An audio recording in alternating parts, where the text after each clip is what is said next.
Et bonjour, petite fougère de YouTube, on se retrouve pour un nouvel épisode de notre lecture de En toute puissance de V6. On est sur la partie transformation, réseaux sociaux, pardon, pas réseaux sociaux, relations sociales, et je ne suis pas sur le bon, pardon, je n'étais pas sur le bon écran. Voilà, c'est mieux, comme ça vous voyez le chat, c'est toujours mieux. Nous sommes sur l'abandon progressif des croyances qui nourrissent le mal-être. Je vais déplacer la souris, on n'en a pas besoin. Hop, ici. Partir à la rencontre du monde réel. Certains incels se sont eux-mêmes sortis de cette idéologie. L'un témoigne sur Reddit après le massacre de Rogers, reconnaissant tout d'abord à quel point il y a du mal-être dans la communauté et que ce n'est pas juste une question de célibat. Être un incel, c'est horrible, c'est la pire chose et la communauté n'aide pas. Souvent, les gens décrivent les incels comme célibataires malgré eux, des mecs qui ne peuvent pas choper. C'est leur souci le plus visible et discuté. Et le plus souvent, ce n'est pas leur seul souci.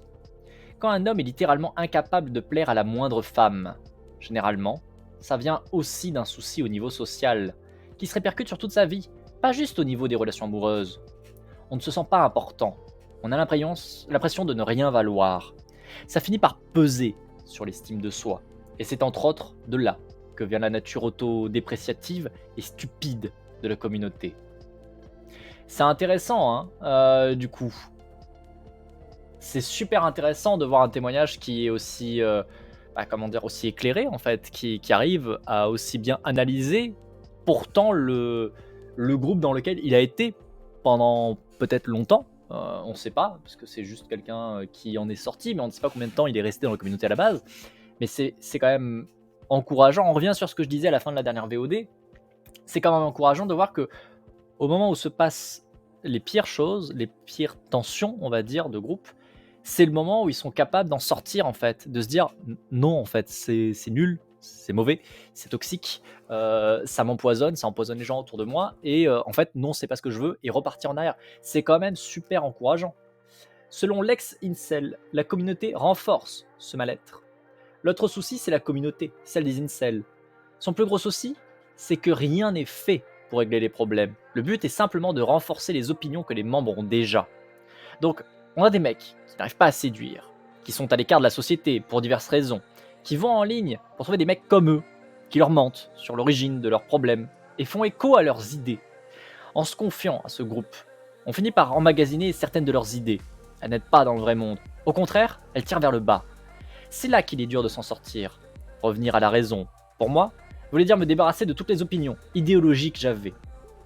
En théorie, ça semble facile, mais que vous soyez de droite ou de gauche, imaginez faire l'effort intellectuel de passer de l'autre côté. Eh ben, c'est un peu pareil. On apprend à mépriser les femmes, les hommes séduisants qui peuvent choper ces femmes, la pop culture, etc. Et d'un coup, il faut reconsidérer tout ça, conclure que ce sont des bêtises, qu'il faut s'ouvrir aux autres opinions. Et pendant qu'on fait cet effort intellectuel, toute la communauté ne cesse de dire qu'on a tort, qu'on ne sert à rien. Et c'est vrai que ça doit être une violence sans nom, hein. Ils expliquent comment il a néanmoins réussi. J'ai fait plusieurs choses, mais ce qui a le plus eu d'impact, c'était simplement de m'exposer au monde réel. J'ai été prendre l'air, littéralement. Quand j'étais incel, je ne sortais jamais. Je n'avais jamais mis un pied dans un bar, un club. Je ne connaissais rien de ce style de vie. Du coup, c'était facile de croire que tout ce qui se racontait en ligne sur les bars, le club, les femmes, parce que je n'avais aucun élément de comparaison issu de la réalité qui m'aurait permis de séparer le vrai du faux. La première fois que j'étais dans un bar, j'ai vu un mec faisant bien 10 cm de moins que moi et le double de mon poids, installé dans le carré VIP avec plein de femmes sexy gravitant à son côté. Voir ça, ça a anéanti ma vision du monde. Parce que si on croit la communauté des incels, ce que faisait ce mec-là, c'était littéralement impossible. Après, j'ai continué à sortir. Et chaque fois, il se passait un truc différent. Aucune soirée n'était la même. Mais toujours des gens différents, des situations différentes, des interactions différentes. J'ai commencé à comprendre qu'il n'y avait pas un seul type de personne qui pouvait séduire un seul type de fille, mais que tout était possible. Vraiment tout. Je me suis fait jeter d'un bar. J'ai été invité en soirée 5 minutes plus tard. Je me suis pris un gros rejet par une fille devant son petit ami, et au final, elle est venue me donner son numéro. Je me suis retrouvé dans un coin du bar à parler de mes origines à une fille, quand un mec bourré a décidé de me foutre un coup parce qu'il pensait que je mentais au sujet de ma nationalité. Soirée amusante. Plus de situations que je ne pourrais les compter. dont je suis toujours sorti en me disant: «Qu'est-ce qui vient de se passer?» En gros, j'ai remplacé ce que j'ai appris des incels par des connaissances tirées d'expériences réelles. Ça c'est super intéressant aussi. C'est vraiment super intéressant de voir que justement, non seulement c'est au moment où ils sont au fond du trou qu'ils peuvent se remettre en question, mais aussi que s'ils sortent de leur bulle, de cette bulle informative qu'ils ont, de cette bulle ou idéologique où tout va dans le même sens, bah en fait ça ne peut que éclater. La bulle ne peut éclater, leur comportement, leur croyance ne peut que éclater parce qu'en fait ils constatent, ils voient par A plus B. Bien sûr, il faut qu'ils soient dans un état dans lequel ils puissent accepter cet autre. Parce qu'il y a plein de situations dans lesquelles où ils ne sont pas prêts à accepter cet autre. Et comme ils ne sont pas prêts à accepter, ils ne le verront pas, ils le nieront. Ils vont juste simplement le rejeter, comme on a pu le voir plus tôt. Donc il faut vraiment qu'il y ait un état émotionnel, un état réflexionnel qui se mette en place, qui permettent de comprendre, qui permettent de se dire, bon là, il y a un truc qui ne va pas dans mon modèle, je vais regarder à côté. Je vais vraiment regarder à côté. Et ça, bah, malheureusement, j'ai l'impression que ça ne peut arriver que si on arrive au fond du trou, quoi. Ce qui est quand même un peu triste. Mais encore une fois, ça reste encourageant dans le sens où ça montre que ça peut. Ça peut. Et c'est déjà bien. Parce que si ça peut de tout seul, avec de l'aide, avec un travail, notamment d'éducation, notamment à l'école par exemple, on peut probablement drastiquement plus limiter ce genre d'idéologie. Et c'est tant mieux, puisque ce sont des idéologies qui sont violentes, qui agressent, qui attaquent. C'est comme se rendre compte que les rétroviseurs aident à voir les angles morts. Comment ça? C'est alors pour faire l'analogie, c'est plutôt comme si, tu étais dans ta voiture et tu ne voyais pas les rétroviseurs. C'est même pas que tu ne te rends compte qu'ils existent, hein, c'est que tu ne voyais pas les rétroviseurs et puis à un moment donné, tu te dis: «Mais au fait, il y a un rétroviseur? Ça sert à quoi? C'est où? Ah, c'est ça un rétroviseur? Oh, il y a ça derrière?» Là-dessus, oui. Mes métaphores ont leurs limites. Non, non, mais c'est parlant. Pour le coup, je me suis permis de modifier un petit peu la métaphore, mais oui, c'est fonctionnel. C'est l'idée que tant que tu n'es pas prêt à accepter qu'il existe des rétroviseurs, tu peux pas voir les angles morts, puisque tu ne vois même pas les rétroviseurs.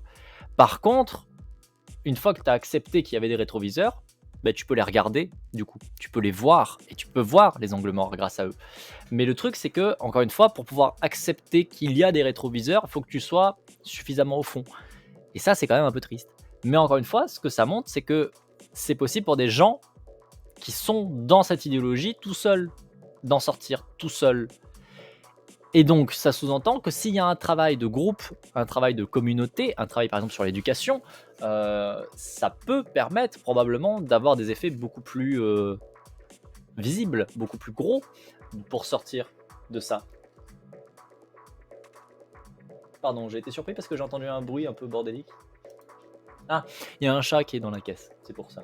Je suis en train de me dire, mais il y a un truc chelou. Je suis perplexe, mais c'est normal, c'est un chat qui fait caca. C'est important de faire caca. Avez-vous fait caca aujourd'hui? Bref, je continue. Il est sorti de l'idéologie, y compris au sens littéral de sortir. Au final, il est allé lui-même voir dans la vie ce qui s'y déroulait. Il l'a observé, il l'a vécu, et forcément la réalité lui a montré que cette idéologie était, à de très nombreux titres, complètement erronée. Que la vie était beaucoup plus vaste de possibilités. Cependant, sortir tel qu'il le décrit demande de sortir de son ego pour voir les faits tels qu'ils sont, et cela ne semble pas très possible pour les profils les plus extrêmes. On voit par exemple qu'Eliot ne voyait pas la réalité, ne voyait qu'au travers du filtre de sa jalousie, de son narcissisme, de ses complexes. La réalité ne lui parvenait pas en brut, elle lui était comme impossible. Il lui était comme impossible de voir les situations comme des situations advenant sans rapport avec lui. Tout était instantanément connecté à son ego, à son moi. Un couple ne pouvait pas passer devant lui sans qu'il y voie une offense personnelle, une attaque, tant son narcissisme tordait les faits. Un autre incel, Jack Peterson, raconte comment il est sorti de la communauté, qu'il pensait, à tort, ironique. Durant son enfance et son adolescence, il ressent un fort sentiment de rejet, notamment des femmes. Acnéique, victime de harcèlement scolaire, il est élevé seul par sa mère et découvre à 11 ans 4chan. 4chan, les poubelles de l'internet, les chiottes de l'internet. Yep. Les chats qui baladent. C'est là que je me suis plongé très jeune dans la culture du rejet. C'était un endroit pour se défouler. Oh, 4chan, 4chan, 4chan. Pour ceux qui ne savent pas ce que c'est 4chan, c'est un forum, site forum, sur lesquels on peut partager et échanger. Et beaucoup de gens partagent et échangent sur cette structure, dirons-nous. Et c'est avec des parties du 4chan qui sont vraiment assez intenses, on dira. On va dire ça comme ça. Il y a vraiment beaucoup de choses. Il y a beaucoup de choses très mauvaises. À côté de ça, il y a aussi des choses très intéressantes et très positives qui sont sorties de 4chan, hein, malgré ce que certains peuvent dire et essayer d'oblitérer, de dire non mais 4chan c'est que l'enfer, c'est que les chiottes de l'enfer. Non, il y a aussi des trucs très positifs et très intéressants qui sont développés avec 4chan, notamment de résistance citoyenne, notamment de résistance sur internet à certaines actions par des entreprises et compagnie. Donc il y a quand même des trucs qui sont très intéressants. Sur 4chan, par exemple, il y a tout un board 4chan qui s'est constitué sur le fait d'essayer de retrouver les personnes qui partagent du contenu pédophile et du coup de les propulser vers la justice. Ce qui est quand même super intéressant. Sur 4chan également, vous avez des Anonymous qui se sont rejoints pour toujours dans le côté, alors pas vraiment forcément pédophilie, mais tout ce qui est justement partage de contenu, on va dire appartenant à d'autres personnes, notamment les ex-copines ou quoi qui étaient partagées par leur ex-compagnon.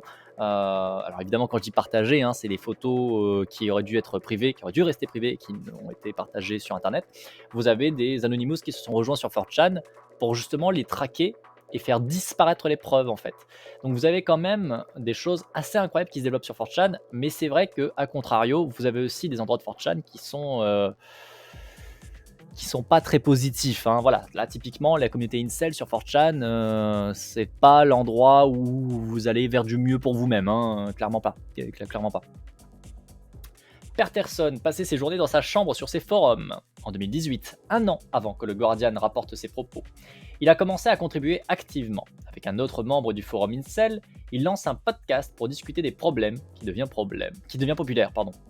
Après l'attaque de Toronto par Elliot Rodger, il fait une émission et il dit explicitement qu'il ne tolère pas la violence, insistant sur le fait que la plupart des autres incels ne la tolèrent pas non plus.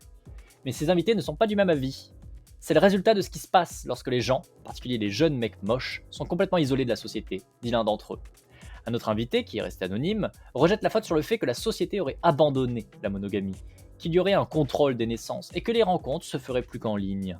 Cela déclencherait, selon lui, des impulsions génétiques qui conduisent à ce type de violence. Des impulsions génétiques, mais qu'est-ce que c'est que ça? Qui es-tu, Jean-Michel Random, quoi? Bref. Incel Mouy a épinglé ce podcast sur sa page d'accueil, et les journalistes ont commencé à vouloir rencontrer Peterson. Il a répondu aux appels d'une douzaine de médias qui voulaient connaître le rôle de la culture incel dans l'attaque de Toronto. Il a essayé de dépeindre le mouvement comme n'étant pas intrinsèquement violent ou sexiste. Mais là encore, la communauté n'était pas du même avis. Ils ont reproché à Peterson d'avoir mis le blâme des attentats sur les incels, alors qu'il aurait dû, selon eux, mettre la faute sur le comportement des femmes. Ils lui ont rappelé qu'il détestait réellement les femmes, que ça n'avait rien d'une plaisanterie. Ils l'ont également traité de normie et rapproché de ne pas être un vrai incel, notamment parce qu'il n'était pas laid ni vierge. Mais parallèlement, cela lui fait découvrir un nouvel univers social. Avec toute cette tempête médiatique, j'ai parlé à beaucoup de gens, beaucoup de journalistes, et j'ai eu beaucoup d'échanges avec des gens normaux, gentils. Vous savez, pas des incels, qui me tendaient la main, dit-il. Mail, Twitter, messages YouTube, commentaires et tout. Ça m'a en quelque sorte prouvé que je n'ai pas à rester ce loser qui reste assis toute la journée à rejeter le reste du monde. Il rencontre aussi des féministes et il découvre qu'il peut discuter avec elles de façon tout à fait constructive, qu'elles ne sont pas dans la haine que les incels décrivaient. Il a commencé à voir le forum sous un jour différent. Les messages encourageant les fusillades de masse, Going AR, les initiales de Elliot Rodgers, ont commencé à lui sembler bien réels et assez terrifiants. Il a commencé à se demander si ses efforts pour défendre le mouvement n'étaient pas à côté de la plaque. Je les ai toujours considérés comme ayant un humour très sombre et ironique. Et en fait, ils n'étaient pas aussi ironiques que je l'imaginais. Ça aussi c'est intéressant, parce que du coup ça montre que certains qui sont dans le mouvement incel pensent à tort que c'est de l'humour, que c'est de l'ironie, c'est de l'humour noir. Ils pensent à tort que il n'y a pas dans la culture, on va dire, réelle de ce mouvement quelque chose de profondément pernicieux. Au contraire, ils pensent que c'est un moyen peut-être de désamorcer les choses, d'en rigoler, de dire que ça va, c'est drôle. Mais du coup, quand il y a des événements comme ça, comme les événements d'Elliot Rogers et d'autres, c'est aussi un moment où, encore une fois, ils peuvent prendre conscience que il y a une différence en fait entre ce que eux ils voient et ce qu'ils voient la communauté, ce qu'ils voient les gens qui sont dedans, les autres gens qui sont dedans, s'entend. Et c'est là où on peut voir qu'il y a un décalage, parce que là c'est très clairement le cas. Le Peterson, du coup, je crois, c'est qu'il pensait, à tort, être dans un groupe qui était plutôt ironique. Et en fait, quand il a pris conscience que non, une grande majorité du groupe n'était pas ironique, que c'était pas sombre et ironique, c'était sombre et violent, là, il a pu se remettre en question sur ça et se dire non, en fait, ça va pas le faire. Et c'est intéressant de le voir aussi, parce qu'il y a des gens qui y pensent vraiment, mais qui se retrouvent embrigadés là-dedans et qui n'arrivent pas à en dépasser, quoi, en fait, tout simplement. Et c'est triste. C'est triste. Je continue. Puis ensuite, il décide de quitter les incels. Cette nuit, j'ai demandé à l'administrateur de incel.com de bannir de façon permanente mon compte. Je ne peux plus écrire sur le forum. J'ai aussi annulé toutes mes apparitions médias sur ce sujet. Vous savez, toutes les interviews, TV, radio, tout est annulé maintenant. Il raconte la prise de conscience. Cela m'a fait réaliser à quel point ma vie était ennuyeuse, misérable, comme sous anesthésie. Je pense pas que je puisse retourner dans ma chambre, m'asseoir devant l'ordinateur et poster dans un forum, faire des podcasts. Je pense que j'ai besoin de faire quelque chose avec ma vie. Vous savez, ça peut vous entraîner dans la dépression, juste de regarder les forums, comme ceux des incels, à cause du contenu. À quel point ces attitudes peuvent être défaitistes. Je suis pas vraiment un genre de gars défaitiste. Il y a des choses que je veux faire dans la vie, des choses qui ne tournent pas autour du fait d'être misérablement solitaire. Ce n'est pas mon focus principal. Si je reste sur le forum incel, les podcasts incel, ce serait mon centre d'attention principal, le fait d'être misérable, parce que c'est ce que ce sujet requiert. Si je reste, je ne serai jamais capable de vraiment sortir de cette ornière dans laquelle je suis. Je ne serai jamais capable de m'élever. Je ne veux pas rester assis et être misérable pour le reste de ma vie. Donc le mieux est que je bouge de là. Merci pour le soutien que j'ai eu sur le forum, même s'il y a eu énormément de commentaires négatifs sur le forum. J'ai eu de très bons amis dans la communauté. J'ai rencontré des gens bien. Ça, c'est quoi du coup? C'est tiré de I Am Living Incel, Jack Peterson. D'accord. Ok, ma foi. C'est vraiment intéressant de voir justement ce témoignage, en fait, de voir que autant le premier, il s'en est rendu compte en se disant là, en fait, j'ai envie de me tuer. C'est un problème. Je n'ai pas très envie de mourir finalement. Donc, je vais commencer à regarder un petit peu ce qui se passe à l'extérieur, puis se rendre compte qu'en fait, cette idéologie ne fonctionne pas, est pernicieuse, qu'elle est violente, qu'elle est toxique, qu'elle est dangereuse et que elle ne pousse pas au positif ni de près ni de loin, y compris pour ses propres membres. Et c'est là où il a pu en sortir. Et là, c'est intéressant de voir que l'autre témoignage, du coup, c'est vraiment le cas de la personne qui pensait être dans une communauté, sauf qu'en fait, cette représentation qu'il avait de la communauté n'était pas la vraie, n'était pas la bonne représentation. Dans le sens où c'était pas la représentation communément partagée par ce groupe. Il est venu à tort en pensant être dans un groupe ironique, humoristique, on va dire, alors qu'en fait, il était dans un groupe de haine, de dégoût.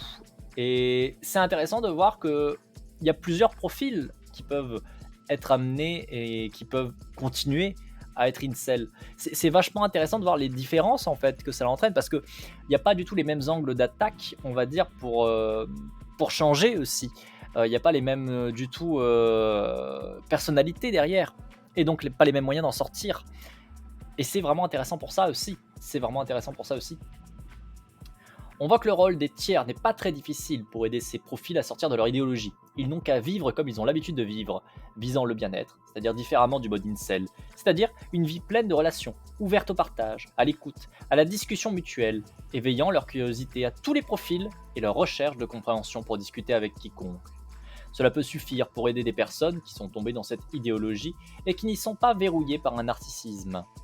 Les personnes qui ont eu de l'influence sur ces incels rependis n'ont aucunement voulu changer ces profils ni exercer une influence particulière, ce qui démontre encore qu'il n'y a pas de nécessité de contrôle, l'autre comme un pion pour le changer, ni l'appâter avec des récompenses extra secs, ni de le diminuer. Des hommes, croyant à ce capitalisme des relations, m'ont rapporté aussi en être sortis en changeant d'environnement social, l'un passant de la campagne à la ville par exemple. Et là encore, le fait de voir plein de modes de relations très variés, qui prouvent l'absence de fondement de ces croyances et ouvrent les possibilités, les a fait abandonner ces idées. Le passage à l'âge adulte semble aussi éloigné de cette idéologie, qui semble être plus prégnante chez les jeunes sans expérience, au lycée, au collège. A noter que le narcissisme des personnes en général atteint un pic durant l'adolescence, parce que c'est l'époque du développement de l'identité notamment, puis s'estompe, d'où le fait qu'il y ait une adhésion et participation à ce genre d'idéologie.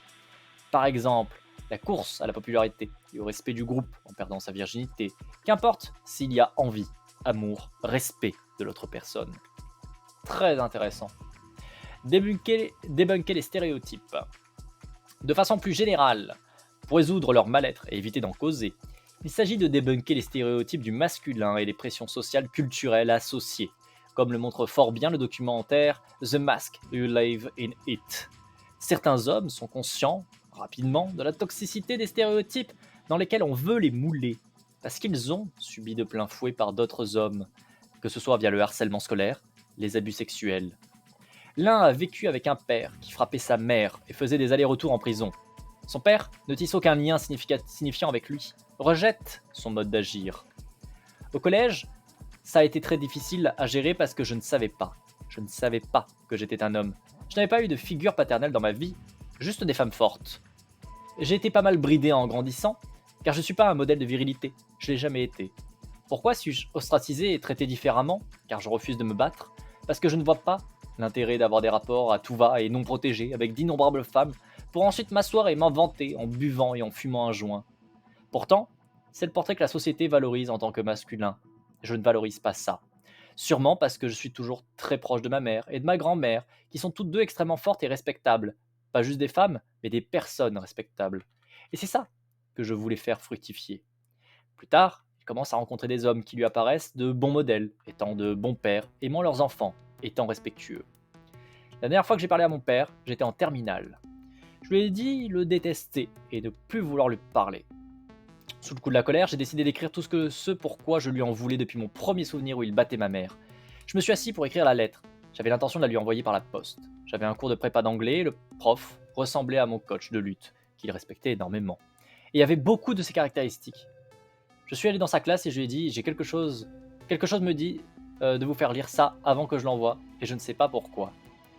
Il l'a lu, je pense, les trois quarts de la première page et il s'est mis à pleurer. Les larmes coulaient sur son visage. Il m'a dit je te comprends tellement mieux à présent.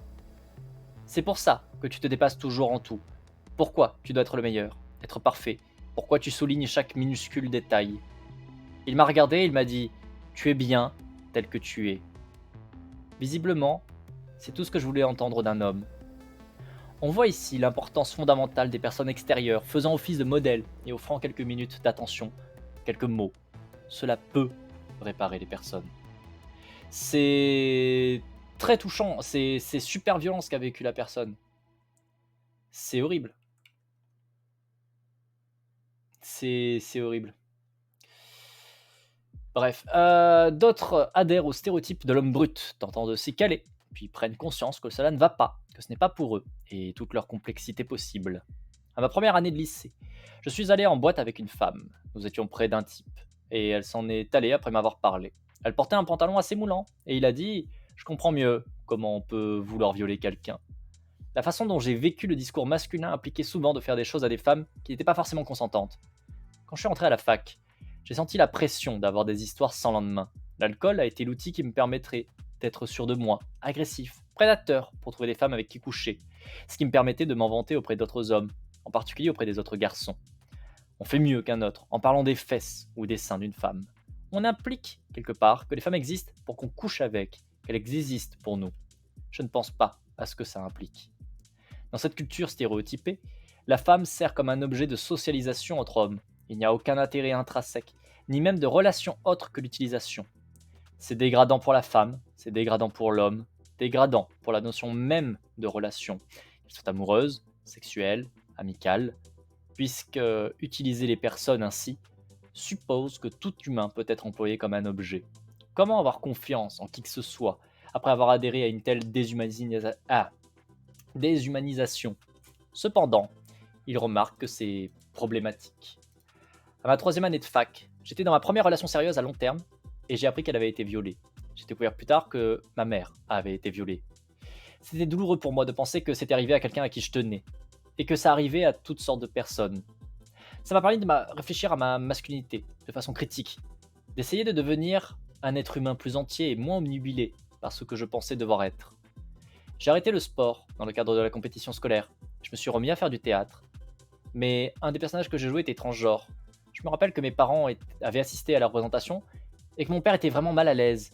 Il n'était pas à l'aise avec son fils, qui était un prototype d'homme hyper viril et qui devenait une personne hyper pas virile. Même dans le contexte de la pièce où ce n'était pas vraiment moi. C'est devenu un sujet de discorde entre mon père et moi. Il me répliquait: Pourquoi tu ne voudrais pas être ce que tu es? On voit que la pression sociale a exercé cette masculinité toxique qui hiérarchise les gens, déshumanise en certains, supprime l'idée de relation même amicale pour la remplacer par un jeu constant de domination et de soumission venant de toutes parts. Des pères, du cercle familial, de la culture qui valorise un homme pourtant tronqué de ses capacités à lier des relations sociales mutuelles saines. Dans ce témoignage, on voit que la prise de conscience ont été successives, ce qui a amené le témoin à d'abord comprendre la douleur des cibles, puis à s'informer, puis aussi à se libérer lui-même, notamment en faisant du théâtre. Il raconte que l'activité elle-même aussi était mal perçue par cette masculinité toxique. Dans le documentaire, un éducateur qui fait un exercice très intéressant. Avec des détenus, ils font un brainstorming de toutes les pressions sociales liées au fait d'être un homme, sur ce qu'il ne doit pas dire ou faire. On découvre avec eux ce stéréotype du masculin est construit sur le fait que les femmes sont inférieures, donc tout ce qui est lié de façon stéréotypée aux femmes est à éviter pour devenir homme. C'est un stéréotype qui a pour but de maintenir des privilèges, qui défend une domination sur des groupes de personnes. Ainsi, l'homophobie, les discriminations envers les personnes trans sont également liées à ce noyau dur qu'est la réduction, l'infériorisation des femmes. C'est parce qu'ils auraient le pied dans la case des stéréotypes dits féminins qu'ils seraient haïs, tels des traîtres à leur premier groupe d'appartenance. Premier groupe d'appartenance avec des guillemets, évidemment. L'éducateur, après avoir rangé tous les stéréotypes de genre dans un tableau à 2 colonnes, efface le titre homme-femme de celle-ci. L'empathie n'est pas un trait féminin, pas plus que la force est masculine. Il y a des traits, chacun les a ou ne les a pas de façon différente. On peut être hors stéréotype sans pour autant ne plus être femme ou homme. Et cela permet de se construire pleinement, de s'ouvrir des possibilités, d'être. Un détenu rapporte sa compréhension profonde du problème. Je veux partager cela avec vous, pour clôturer. Vous savez, avant, quand j'étais prisonnier de la case homme, j'avais la sensation d'être incomplet. J'avais l'impression de ne jamais être la personne que je devais être, ou la personne que ma famille voulait voir en moi. Une fois sorti de cette case, avec ce cheminement et du travail, je me sentais haut de 3 mètres. Je me sentais valorisé. J'avais le droit d'être aimé, un sentiment d'appartenance avec les pairs que je me suis fait et avec qui j'ai fondé une communauté ici. Et je me sens complet. C'est très beau en vrai. C'est super intéressant les témoignages. Après la compréhension, il y a aussi le passage à l'acte. Les stéréotypes sont débunkés. Il y a transformation des idées. Le champ est libre. Mais que faire? Comme dans notre exemple au chapitre précédent, certains hommes n'ont jamais appris et n'ont eu aucun modèle d'une masculinité non toxique. Certains ont cherché des modèles. Faute d'en avoir trouvé, ils sont devenus pour des jeunes. L'un est devenu prof parce qu'il a senti qu'il en avait besoin dans sa communauté qui est dans une situation difficile.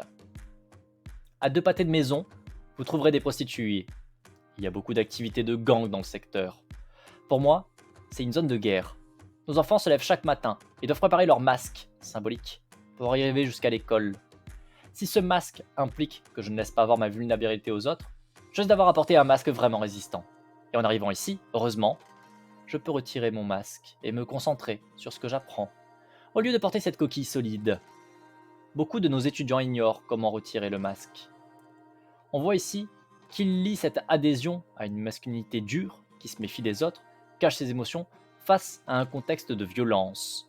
Il s'accroche aux stéréotypes parce qu'ils règnent sur le quartier, les domine. Qu'opter pour une identité plus souple, avec plus de possibilités, est un risque de rejet, possiblement dangereux. On m'a répété au cours élémentaire que j'étais intelligent, mais au collège, ce n'est pas cool d'être intelligent. Avoir des bonnes notes ne signifiait absolument rien. Cela ne signifiait rien à la récré. J'ai donc réfléchi au moyen de m'adapter. Alors j'ai arrêté de bosser. C'était cool de s'en fiche. Retirez-moi des points. Appelez ma mère. Je suis tombé dans le piège. Ce n'est qu'en dernière année de collège que les conséquences sont venues. C'est une enseignante qui m'a sauvé. Elle a vu en moi assez pour me dire « Je sais que tu as un problème. Je sais que ton père est mort avant ta naissance, mais tu en fais un prétexte. Tu es trop intelligent pour faire semblant. » Elle a rajouté « On ne choisit pas ce qui nous arrive, mais on a la responsabilité d'en tirer le meilleur parti. » J'étais furieux contre cette prof. Je voulais plus lui parler. Elle ne pouvait pas parler ainsi. Mais j'ai écouté, j'ai retenu ses paroles, et ça a changé dès le lendemain. Mes notes ont changé dès lors. Ma mère avait beau faire de son mieux pour m'élever, je devais entendre d'autres voix pour m'aider à trouver ma voix. Là encore, il suffit de quelques mots d'un tiers, d'un moment d'attention pour changer les choses, d'empêcher de tomber dans un moule de masculinité toxique qui ici l'incitait à supprimer des formes de preuve de son intelligence, le fait de réussir ses études. Un père, observant son enfant et les autres, a compris qu'en fait, les enfants savent pertinemment nouer des relations profondes, vivre des émotions, en parler, être empathique, sensible. Il ne s'agit pas d'apprendre, mais de retrouver ce qui a été perdu, refoulé, voire interdit par les stéréotypes, et de renouer avec. Ainsi, lui a appris, aux côtés de son très jeune fils, en faisant confiance à sa sensibilité. Quand j'ai su que j'allais être père, j'étais terrorisé. J'étais en licence, et la mère de mon fils m'a dit être enceinte alors qu'on n'était plus ensemble. Je lui ai dit que si elle le voulait, je l'élèverais, je m'occuperais de lui. Mon père ne m'a pas élevé. C'était très important pour moi d'élever mon fils. Ça a été très dur d'assumer le rôle de père et de mère pour Jackson. On m'a appris qu'un homme était costaud, fort. J'ai pleuré pas mal de nuits parce qu'il avait des sentiments, et moi, je devais les protéger. Un jour, ça m'a frappé. Et ça m'a frappé parce que Jackson m'a dit qu'il était sensible. Je me suis dit, d'accord. Là, j'ai commencé à lire pas mal, à aller sur Internet, pour voir comment être sensible, ce genre de choses. Je lui ai demandé comment est-ce qu'il se sentait, s'il était triste, si ça allait. Il m'a appris à me rapprocher de mes émotions, autant que des siennes. Il pleurait et je pleurais avec lui. Je lui ai dit que son papa ne pouvait pas pleurer, petit, mais que lui pouvait pleurer s'il en avait besoin. Ça m'a pris du temps pour en arriver là. Il y a 4 ou 5 ans, Jackson m'a proposé de faire une boîte, où on se laisserait des mots chaque semaine. Si je suis en colère, si je suis content, je l'écrirai. Comme ça, on communique sur nos sentiments dans la semaine. Jackson a trouvé une de mes boîtes à chaussures, il a découpé un trou et l'a nommé la boîte aux lettres. Une fois par semaine, on l'ouvre, le jour de papa, c'est-à-dire le dimanche. En 30 bizarres années de vie, mon père ne m'a jamais dit qu'il m'aimait. Je dis à mon fils que je l'aime tous les jours. C'est super beau. Les témoignages sont très très beaux, ils sont très touchants. Ils sont vraiment vraiment super touchants. Pour le coup, c'est assez remuant. C'est assez remuant. Mais c'est bien, c'est très bien. C'est très bien d'avoir ce genre d'échange, justement. Je trouve que ça montre justement toutes les possibilités. C'est vraiment cool. C'est vraiment vraiment cool. Je vois que vous n'êtes pas très actif sur le chat. J'espère que ça vous intéresse quand même. J'espère que vous n'êtes pas trop occupé. Le docu de The Mask You Live In, il est génial. Ah ouais? J'avoue que je le connais pas. Je vais aller regarder, tiens, ça. Tac, on va venir voir ici. The Mask You Live In. Hop. Ok. Bah, faudrait que j'essaie de le trouver. Apparemment, il est en... Non, pas sur Netflix. Faudra que je le trouve où est-ce qu'il est. Mais il est assez incroyable. Ça a l'air vraiment d'être super intéressant. Je suis claqué. Ah, c'est rond, mon pauvre. Ça devrait être montré à tous les mecs. C'est de là où sont tirés les témoignages. Ah ouais, non, mais ils sont vraiment beaux. Ils sont vraiment très très beaux. Très tristes. Parce que notamment le premier qui du coup a fait une longue lettre que finalement il a fait lire à son prof. Bah, c'est super touchant en fait. C'est vraiment très touchant. Il n'est plus sur Netflix. Ah, il y a été, mais il y est plus. Fait chier. Bon, vous savez, le piratage. Voilà, on va pas mentir, mais il y a des chances que je regarde ce documentaire quand même. Même s'il est plus sur Netflix, et même si je suis pauvre. Et ça arrive, voilà, c'est triste, c'est la magie. Des fois, il y a des films qui pop, des documentaires qui arrivent tout seuls sur mon ordinateur. Hein. Vraiment, on se demande pourquoi. On se demande comment. C'est la magie. Il est sur IGG. Alors pour le problème de IGG, c'est que j'ai un compte qu'il faudrait que je supprime parce qu'il est bloqué. Il me demande de payer pour le débloquer et ça me saoule. Voilà. Et du coup, non, je ne payerai pas, puisque je n'ai de toute façon pas d'argent pour. Mais j'arrive pas à supprimer le compte, donc je vais peut-être devoir recréer un compte, mais j'ai peur qu'il me saoule parce que du coup, il va me dire: «Oui, mais ton adresse mail, elle est déjà renseignée sur un autre compte». Bref, faudrait que je fasse un test, que je vois exactement pourquoi, comment, mais clairement, il a l'air intéressant. Ouais, tu refais un autre compte avec un autre IP, ouais, c'est vrai que ça peut se faire. Ça peut se faire. Faudra que je bidouille. Il y a un autre email. Ouais, bah, c'est ça, faudrait que je fasse un email pour ça, en fait. Je vous avoue que c'est ce qui m'a bloqué jusqu'à présent, c'est qu'il faut que je fasse une adresse email juste pour ça. Et du coup, je suis là en mode: «La flemme». Mais en vrai, ouais. En vrai, il faudrait que je m'en occupe, parce que ça prend 30 secondes de faire un email. Après, en vrai, il y a pas que IGG, hein. Moi, je passe par d'autres trucs et je trouve ce que je veux, hein. C'est pas trop un souci, je trouve toujours ce que je veux, toujours. Je me démerde. D'ailleurs, sachez au passage que si vous voulez, trouver des choses de manière, comment dire? Non légale payante, Bing est pas mal, parce qu'en fait, quand vous allez sur tout ce qui est Google et compagnie, vous avez tout ce qui est DMC qui sont vraiment très, très fermés, en fait, mine de rien. On a pas mal de sites qui disparaissent, qui n'apparaissent pas. Alors que sur Bing, ces sites apparaissent, donc du coup, ça peut être pas mal pratique, pour le coup. Ça peut être pas mal pratique. Sachez que si vous voulez, chercher des choses, Bing, ça marche pas trop bien. Ça marche pas trop mal. J'allais sur des sites russes là, avant, et c'est compliqué avec la guerre, j'ai l'impression. Bing, c'est pas trop mal. Franchement, Bing, ça passe bien. C'est con à dire, mais juste un moteur de recherche suffit à trouver déjà beaucoup plus de choses. Tu trouveras pas les mêmes choses, mais tu trouveras. Tu trouveras des choses assez bien. Et y compris sur des sites qui peuvent être notamment des sites russes. Donc, franchement, il y a de quoi faire. Il y a de quoi faire. Qu'est-ce que je disais sinon? Bref, les témoignages étaient vachement touchants, très très très très très très très touchants, vraiment très touchants. Ça fend un peu le cœur, pour le coup. Mais bon, c'est malheureusement la vie. On part sur une nouvelle partie, extension, relations sociales, les compétences socio-émotionnelles, la compassion. Hop. Alors, cette fois, nous voyons les extensions après les quêtes et la confrontation, car non seulement elles augmentent la SDT, mais donnent aussi des outils de transformation et de construction qui nous permettent de surmonter les obstacles. Construire une relation peut parfois ne pas être évident pour toutes les personnes, que ce soit pour des raisons de développement qui auraient été sapées ou selon des circonstances particulières. Ainsi, détaillons ces compétences socio-émotionnelles qui œuvrent durant une interaction. Parce que malheureusement, de nombreuses cultures et environnements distaux tendent à les inférioriser ou à les réserver à des groupes, les femmes, et à les interdire pour d'autres, les hommes, ou encore à les dévaloriser. L'intelligence cognitive est supériorisée contre l'intelligence socio-émotionnelle qui peut même être moquée. Il va s'agir de déconstruire, mais aussi de voir ce que ce champ d'études offre comme solution pour aider les personnes à reconstruire ces compétences et donc à accéder à des relations sociales mutuellement constructrices. Qu'est-ce que les compétences socio-émotionnelles? Il s'agit de 5 compétences. Capacité à identifier, à comprendre, à exprimer, à réguler, à utiliser ses émotions ou celles d'autrui. Ces compétences sont dites également sociales, car elles facilitent les interactions sociales positives, la résolution des conflits, la compréhension de l'environnement social, la résolution des problèmes dans l'environnement social, voire sa modification, son évolution. A l'inverse, les lacunes dans ces compétences rendent difficiles les interactions, les relations, la compréhension des environnements, l'action sociale positive. L'humain étant un animal social, il a plus de bien-être et une meilleure santé avec de bonnes compétences socio-émotionnelles, car elles lui permettent de mieux se connecter positivement à autrui. Ces compétences ne sont pas innées, elles peuvent se développer, s'améliorer, s'apprendre, évoluer, voire parfois être sapées, brisées, entravées par des traumatismes, par exemple. L'identification est la capacité de repérer, de nommer l'émotion en soi et ou de la repérer et la nommer chez autrui. La compréhension est la capacité à comprendre les causes et les conséquences de l'émotion en soi et ou d'en comprendre les causes et conséquences chez autrui.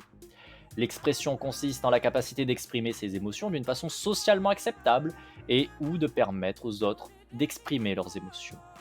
La régulation est la capacité de gérer les émotions ou le stress lorsqu'ils sont inadaptés au contexte et ou d'aider les autres à gérer leurs émotions et leur stress. L'utilisation consiste à utiliser ses propres émotions pour accroître son efficacité dans un domaine, une situation et d'aider les autres à utiliser leurs émotions pour accroître leur efficacité dans un domaine. Comme on le voit, toutes ces compétences sont liées à une bonne connaissance et une bonne habilité à réguler ses émotions. C'est pourquoi il va nous falloir tout d'abord voir à quoi celles-ci servent. Et là, je vais faire une aparté. Je vais faire une aparté parce que vous voyez typiquement que ce sont des choses qui vont nous servir tout au long de notre vie. Beaucoup plus qu'un certain nombre, on va dire, d'études que vous faites, notamment quand vous êtes en école primaire, quand vous êtes en collège, quand vous êtes en lycée, on va dire sur les cursus encore généralisés. Vous avez beaucoup de choses qui vous sont enseignées, mais qui au final ne vous serviront à rien. Et souvent, ce qu'on vous dit, en tout cas moi c'est ce qu'on m'a dit pendant longtemps, c'est oui, mais ça t'a permis d'avoir une ouverture d'esprit.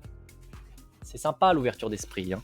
Mais si on vous enseigne pas ce genre-là de compétences, si on vous enseigne pas ce domaine-là en fait, et l'intérêt et l'importance que ça va avoir tout au long de votre vie, comment est-ce qu'on peut accepter, comment est-ce qu'on peut ouvrir à d'autres points de vue? Si tu n'apprends pas à justement identifier, à comprendre, à pouvoir expresser, à pouvoir faire preuve de régulation, à pouvoir utiliser tout ça pour en faire quelque chose, pour te motiver, et ainsi de suite, comment est-ce que avoir des points de vue différents, on va dire de manière générale, genre: «Oh regarde, il s'est passé ça tel truc à telle époque», hein, admettons, si on prend l'histoire, quel est l'intérêt? Qu'est-ce que ça va t'apporter si tu n'es pas capable d'utiliser ces outils? Puisque ce sont ces outils-là qui vont permettre justement d'utiliser les compétences, enfin pas les compétences, mais les éléments extérieurs, les différents points de vue pour en retirer quelque chose. Si tu n'as pas l'outil, si tu n'as pas les outils pour traiter l'information, à quoi ça te sert fondamentalement? Et je trouve que c'est extrêmement problématique qu'aujourd'hui dans notre éducation, et l'éducation scolaire notamment, on nous apprenne pas ça. Culturellement, c'est pas quelque chose qui est mis en avant, c'est pas quelque chose qui nous est explicité, c'est complètement passé sous silence, alors que pour le coup, ça serait vachement intéressant en fait. Ça permettrait de pouvoir mieux comprendre ce qui nous passe tout autour de nous, de pouvoir peut-être remettre en question, de pouvoir peut-être proposer des améliorations à différents niveaux. Et c'est quand même assez incroyable, je trouve, qu'aujourd'hui, on soit vraiment dans cette vision où tout ça là, ça passe complètement à côté. OSEF, mais complet quoi. Mon CV d'ingénieur qui va me servir toute ma vie, pas savoir comment être un être humain qui veut pas manger les autres. Ouais, c'est un peu ça, on t'apprend à montrer que tu es capable d'être productif dans la société humaine. Voilà, on t'apprend à montrer que tu sais faire des trucs avec tes doigts. D'accord, très bien. Tu sais faire des trucs avec tes doigts, c'est parfait, c'est génial. Est-ce que concrètement ça te sert? Est-ce que concrètement ça va t'aider à te sentir bien dans ta peau? Est-ce que ça va te permettre de rester en vie? Est-ce que concrètement c'est ce qui va te permettre de ne pas avoir envie de te tirer une balle dans la tête? Est-ce que c'est ce qui va permettre à notre société en général de survivre? Bah pas forcément, non. La technicité c'est joli, hein, ça apporte effectivement un certain confort, on va dire matériel, mais au-delà du confort matériel, ça apporte pas grand-chose au final, malheureusement, si c'est pas suivi par autre chose. Et c'est quand même problématique qu'aujourd'hui on consiste encore et encore toujours à nous mettre en avant ces compétences qui peuvent être mises à profit dans l'entreprise pour produire du pognon, pour produire vraiment produire quoi, quelque chose de tangible face à toi, là, un objet ou quoi. Ça me semble vraiment si stupide en fait de passer à côté de tout ça. Et ça me pose vraiment problème. Aujourd'hui, de plus en plus, quand notamment moi j'ai quitté tout ce qui est faculté, c'est parce que justement, je voulais faire de la recherche, je voulais faire de l'enseignement et de la recherche. Et quand j'ai constaté toute l'absurdité de tout le système de l'éducation nationale et de la recherche, parce que du coup, c'est pas l'éducation nationale techniquement, la recherche supérieure, mais bon, bref, vous avez compris l'idée. C'est que tu te rends compte que tu n'apprends pas à tes élèves, ni de près ni de loin, à aucun moment. Et il faudrait certainement pas leur apprendre à la faculté, hein, ce genre de compétences. Il faudrait qu'ils l'aient appris bien plus tôt. Et c'est vraiment oufissime de voir à quel point on tire pas vers le haut en fait. On ne tire pas les gens et la société en général vers le haut, et ça me semble aberrant. Ça me semble mais tellement profondément aberrant. Je me souviens toujours un des premiers points sur lesquels, on va dire, j'ai clashé avec une personne dans ma famille. C'est quelqu'un qui me disait, notamment quand j'ai commencé à être un peu plus politisé, et évidemment du coup politisé à gauche, très clairement à gauche, c'est que cette personne me disait: «Oui mais quand même, tu te rends bien compte qu'on peut pas faire ça parce que déjà c'est utopiste, il faut être rationnel, hein, voilà, hein, vous savez, c'est même argument de droitos, mais surtout, franchement on n'a pas à se plaindre parce que regarde là-bas c'est pire. D'accord, c'est bien de voir que là-bas c'est pire, mais en fait justement si tu avais ces outils-là, juste là, ceux-là qui sont devant vous là, identification, compréhension, expression, régulation, utilisation. Tu pourrais process que ce qui arrivait là-bas, et qui arrive toujours là-bas, Ça peut nous arriver ici, en fait. Et que si on n'essaye pas de bouger les choses et d'aller vers du mieux notamment, il y a de grandes chances qu'on arrive à exactement la même situation qui est là-bas. Et du coup, on fera quoi une fois qu'on y est? On dira: «Ouais, mais quand même, regarde, attends, là-bas, c'est encore pire qu'ici, donc finalement, on n'a pas à l'ouvrir et on attend d'être tous au fond du seau». Typiquement, avoir ces outils-là aurait pu permettre à cette personne de prendre conscience de l'absurdité totale de juste dire: «Non, mais là-bas, c'est pire, donc on n'a pas à se plaindre». Et vraiment, ça me fume en fait, ça me et c'est une personne qui en a toujours pas les moyens, hein, qui a toujours pas cette capacité-là et ça me rend très triste en fait. Ça me rend très triste parce que clairement, c'est un problème dans son éducation à plein de niveaux et ça lui permet pas du coup de comprendre et de travailler des notions basiques et d'identifier certaines choses, y compris chez lui-même, principalement chez lui-même. Aujourd'hui, par exemple, c'est une personne qui continue à croire et à penser, avec la meilleure conviction du monde, hein, qu'il est plutôt de gauche. Très bien, crois-le. Dans les faits, ton comportement est extrêmement de droite, petit bourgeois, privilégié, patriarcal, et c'est problématique à plein de niveaux parce que il n'en a pas conscience. Et si tu lui fais ces remarques-là, il n'est pas capable de le prendre en compte et de réellement comprendre ce que ça signifie, de réellement remettre en question son modèle. Et c'est quand même très très très très triste. Avec les premières lettres de chaque mot, tu peux faire curie ou cuire. Un outil pour leur cuire le fiac.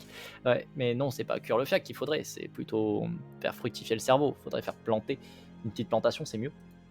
Mais du coup, voilà, c'est vraiment un truc que je trouve extrêmement triste de voir que ça fait pour moi partie des compétences que on devrait mettre vraiment drastiquement en avant au cours de notre éducation et assez tôt. Et c'est tout l'inverse. C'est tout l'inverse. Et je trouve ça très triste. Fin de l'aparté. Comme on le voit, toutes ces compétences sont liées à une bonne connaissance, à une bonne habilité à réguler ses émotions. C'est pourquoi il va nous falloir tout d'abord voir à quoi celles-ci servent. A noter que la notion de compétence socio-émotionnelle se rapproche de celle de l'intelligence émotionnelle ou de l'intelligence sociale. Elle est par contre différente de la notion de compétence psychosociale qui, elle, inclut des éléments d'intelligence cognitive en plus des compétences socio-émotionnelles, comme le raisonnement, la créativité, l'esprit critique, la résolution de problèmes, la flexibilité mentale. À quoi servent les émotions? Les émotions servent à nous renseigner sur nos besoins, nos objectifs, nos croyances. Elles servent lors de la connexion et de la relation avec l'autre. Elles servent à nous renseigner sur l'autre et nous vis-à-vis de lui. Donnent des informations sur le climat d'un environnement social. Ce sont des informations pourvoyeuses de force sens qui densifient l'existence et lui donnent un puissant caractère. Les émotions renforcent également la mémoire de certains événements, renforcent les liens entre personnes, poussent à l'action en donnant différentes formes d'énergie. Neurologiquement, elles sont indissociables de la bonne prise de décision. Elles forment un duo avec la raison, ce qui permet d'agir de façon adaptée. Damasio, en 1994, a étudié des patients cérébro-lésés qui avaient la particularité de ne pas réussir à prendre de décisions ou d'en prendre de très mauvaises. Ceux-ci n'avaient aucun problème d'intelligence cognitive. Leur mémoire, leur attention, leur raisonnement, leur intelligence verbale étaient bonnes, voire pour certains, supérieures à la moyenne. Ils n'avaient aucun trouble de la personnalité, mais ils présentaient un état neutre, en permanence, sans émotion. Certains n'arrivaient pas à reprendre leur travail, devaient être supervisés constamment par les proches pour agir dans les tâches quotidiennes. Certains faisaient des remarques blessantes et cruelles sans s'en rendre compte, ni remarquer pas qu'ils s'humiliaient devant tous, n'avaient plus de sexualité, etc. On a besoin des émotions, de les repérer, afin de soutenir nos décisions, notre comportement, afin de passer à l'action raisonnée. Raison et émotion ne sont pas deux systèmes séparés mais bien entremêlés, ne fonctionnant pas l'un sans l'autre. Information sur les besoins. L'émotion est une information sur nos besoins, et on peut le voir aussi très facilement chez les animaux, qui vont manifester toutes sortes de comportements émotifs particuliers avant la satisfaction du besoin. Par exemple, le chien peut être nerveux, l'air préoccupé, impatient si on tarde à lui donner à manger comme d'habitude, puis il est content, satisfait lorsqu'il voit qu'on lui sert à manger. Il en va de même pour nous. Nos émotions négatives, déplaisantes à ressentir, nous informent sur le besoin que l'on a. On a peur parce qu'on a besoin de sécurité et que l'environnement actuellement est menaçant. On est nerveux la veille d'un oral parce qu'on a besoin de proximité sociale et que l'on craint que l'examen puisse le briser. Jugement, désintérêt d'évaluateurs, remarques blessantes, pas à la hauteur de ses attentes, déception des parents qui attendent de hautes performances, etc. Inversement, l'émotion positive indique une satisfaction du besoin. On est heureux de recevoir une bonne note à cet oral dont on avait peur. à la fois par satisfaction du besoin, de compétences et de proximité sociale. Information sur nos attentes, objectifs et croyances. Les émotions négatives peuvent également apparaître dans une situation qui menace l'atteinte de nos buts. Si durant cet oral, l'examinateur fait une remarque totalement hors sujet, critiquant notre coiffure, la colère peut surgir, parce que notre but était de parler au mieux du sujet. On avait accepté la situation d'évaluation sur ce sujet et la façon d'en parler, mais n'était pas prévu d'être jugé sur des critères physiques. Cette colère met en valeur ce qu'était notre objectif. Mais si notre objectif était d'affronter une situation pénible de jugement total, injuste, sur n'importe quel critère, la colère n'aurait pas émergé, puisque cette remarque était en quelque sorte attendue. On pourrait parler ici d'une régulation a priori. On se prépare en avance à éviter l'émergence d'émotions négatives, ici dans un esprit de pessimisme qui sans doute n'a pas été exempt d'émotions négatives avant l'oral. C'est une régulation efficace pour éviter de ressentir une émotion négative durant l'oral, mais c'est aussi pour permettre à l'environnement de se comporter de façon injuste, puisqu'ainsi l'évaluation arbitraire ne sera mise en cause par aucune émotion négative de la part des évalués. Cependant, lâcher toute la puissance de sa colère ne serait pas non plus une réaction adaptée, puisqu'elle nous décrédibiliserait, qu'importe la justesse des propos. Ainsi, on voit que l'expression des émotions, ou leur restriction, a priori, ont rapidement un rôle dans la situation sociale, qui peut la valider, la légitimer, s'y opposer, ou encore la rendre chaotique. Les émotions positives apparaissent dans une situation qui sert nos objectifs, nos attentes. Si l'oral se passe bien et que les évaluateurs se contentent de poser des questions ou de faire des remarques sur le sujet donné, donc répondent à l'objectif attendu par l'évalué ou selon ses attentes concernant les règles, les étapes imaginées de la situation, alors il éprouvera du soulagement, de la satisfaction d'avoir fait au mieux, peut-être même de la sérénité et sûrement de la joie s'il a une bonne note. Donc l'émotion perçue chez autrui informe aussi sur les attentes et objectifs de la personne et leurs avancées. L'émotion positive est un feedback qu'un objectif se réalise ou est de plus en plus proche de se réaliser. L'émotion négative informe qu'un obstacle entrave les objectifs. Information sur nos croyances fondamentales. Hop, je me permets de faire une petite pause le temps de boire.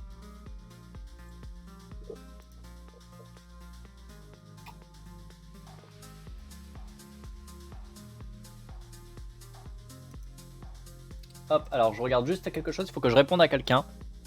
Je me permets de juste faire un minimum instant de pause. Tac.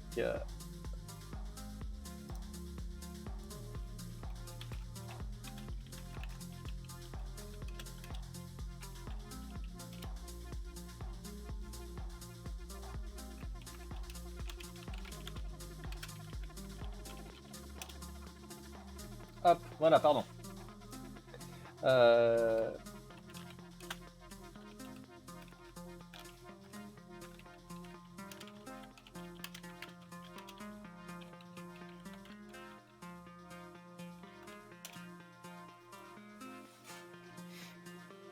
Hop, excusez-moi, il fallait que je réponde à quelqu'un. Hop, voilà, c'est bon. C'est bon. Je suis de retour. So. Information sur nos croyances fondamentales. L'émotion est en quelque sorte déterminée par nos besoins, par nos attentes, par nos objectifs, mais aussi par nos croyances fondamentales. Par exemple, les chercheurs citent la croyance que le monde est bienveillant, croire que le monde est juste, croire qu'on est meilleur que la majorité des individus.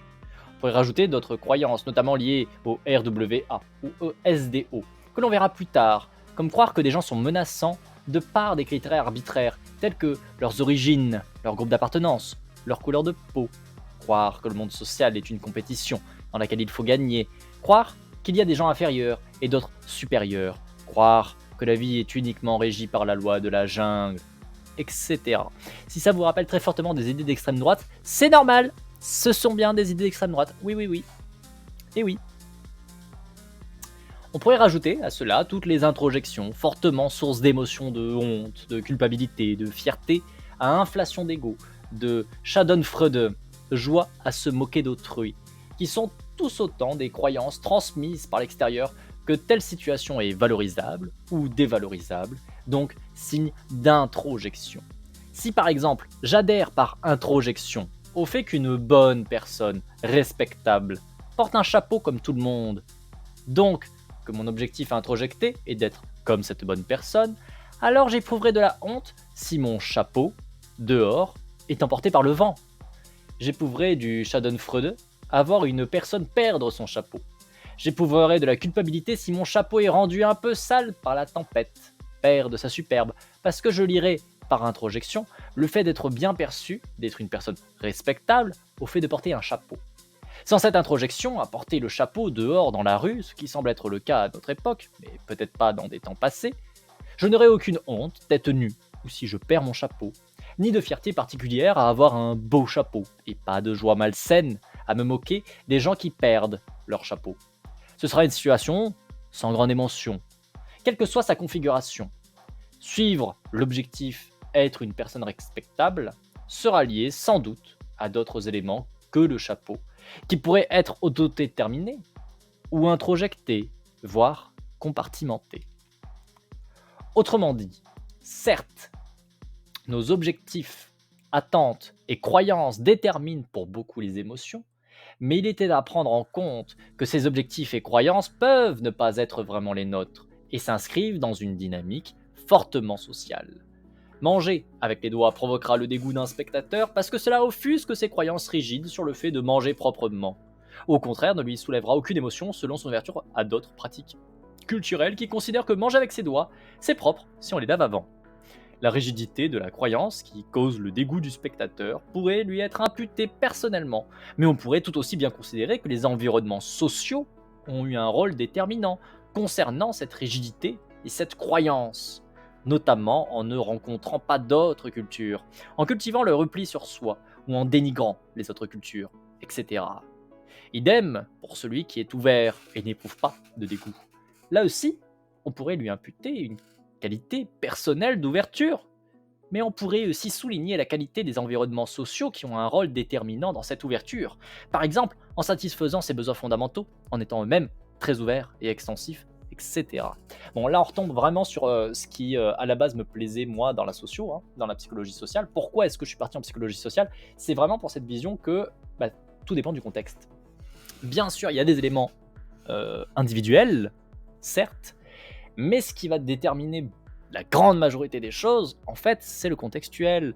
Le contextuel, pas forcément récent, hein, ça peut être un contextuel qui a laissé une trace, quelque chose qui s'est passé il y a peut-être 10 ans, 15 ans, 20 ans, je ne sais pas, et qui continue en fait de laisser une marque sur vous, particulièrement si ce contexte est issu du moment où vous vous êtes formé en tant qu'individu. Donc tout ce qui va être l'enfance, l'adolescence, c'est typiquement des moments où des éléments peuvent être particulièrement marquants et en fait façonner qui vous allez être, comment est-ce que vous allez vous comporter, et du fait de comment vous comportez, vous façonnez un contexte qui du coup lui-même vous façonne, vous voyez.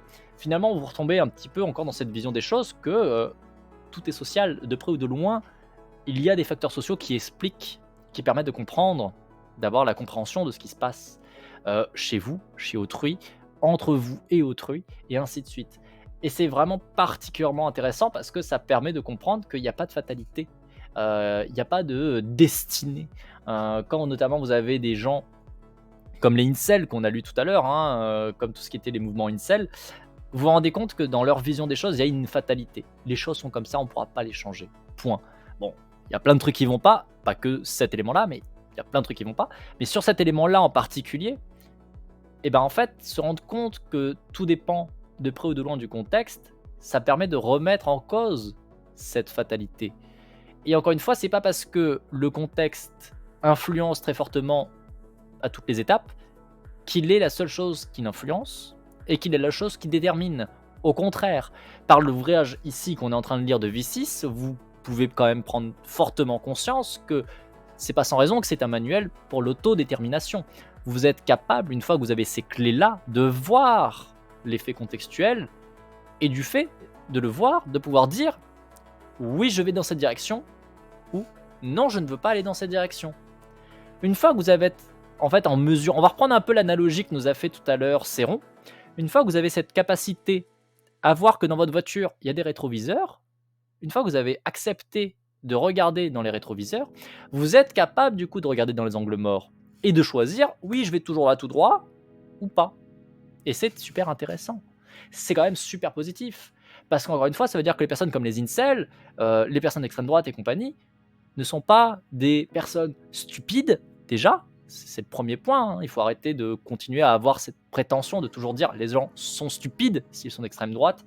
Non, ce sont des gens qui malheureusement ont eu tout un tas de contextes qui les a poussés là-dedans. Ce qui est extrêmement dommageable à tellement de niveaux, on est d'accord.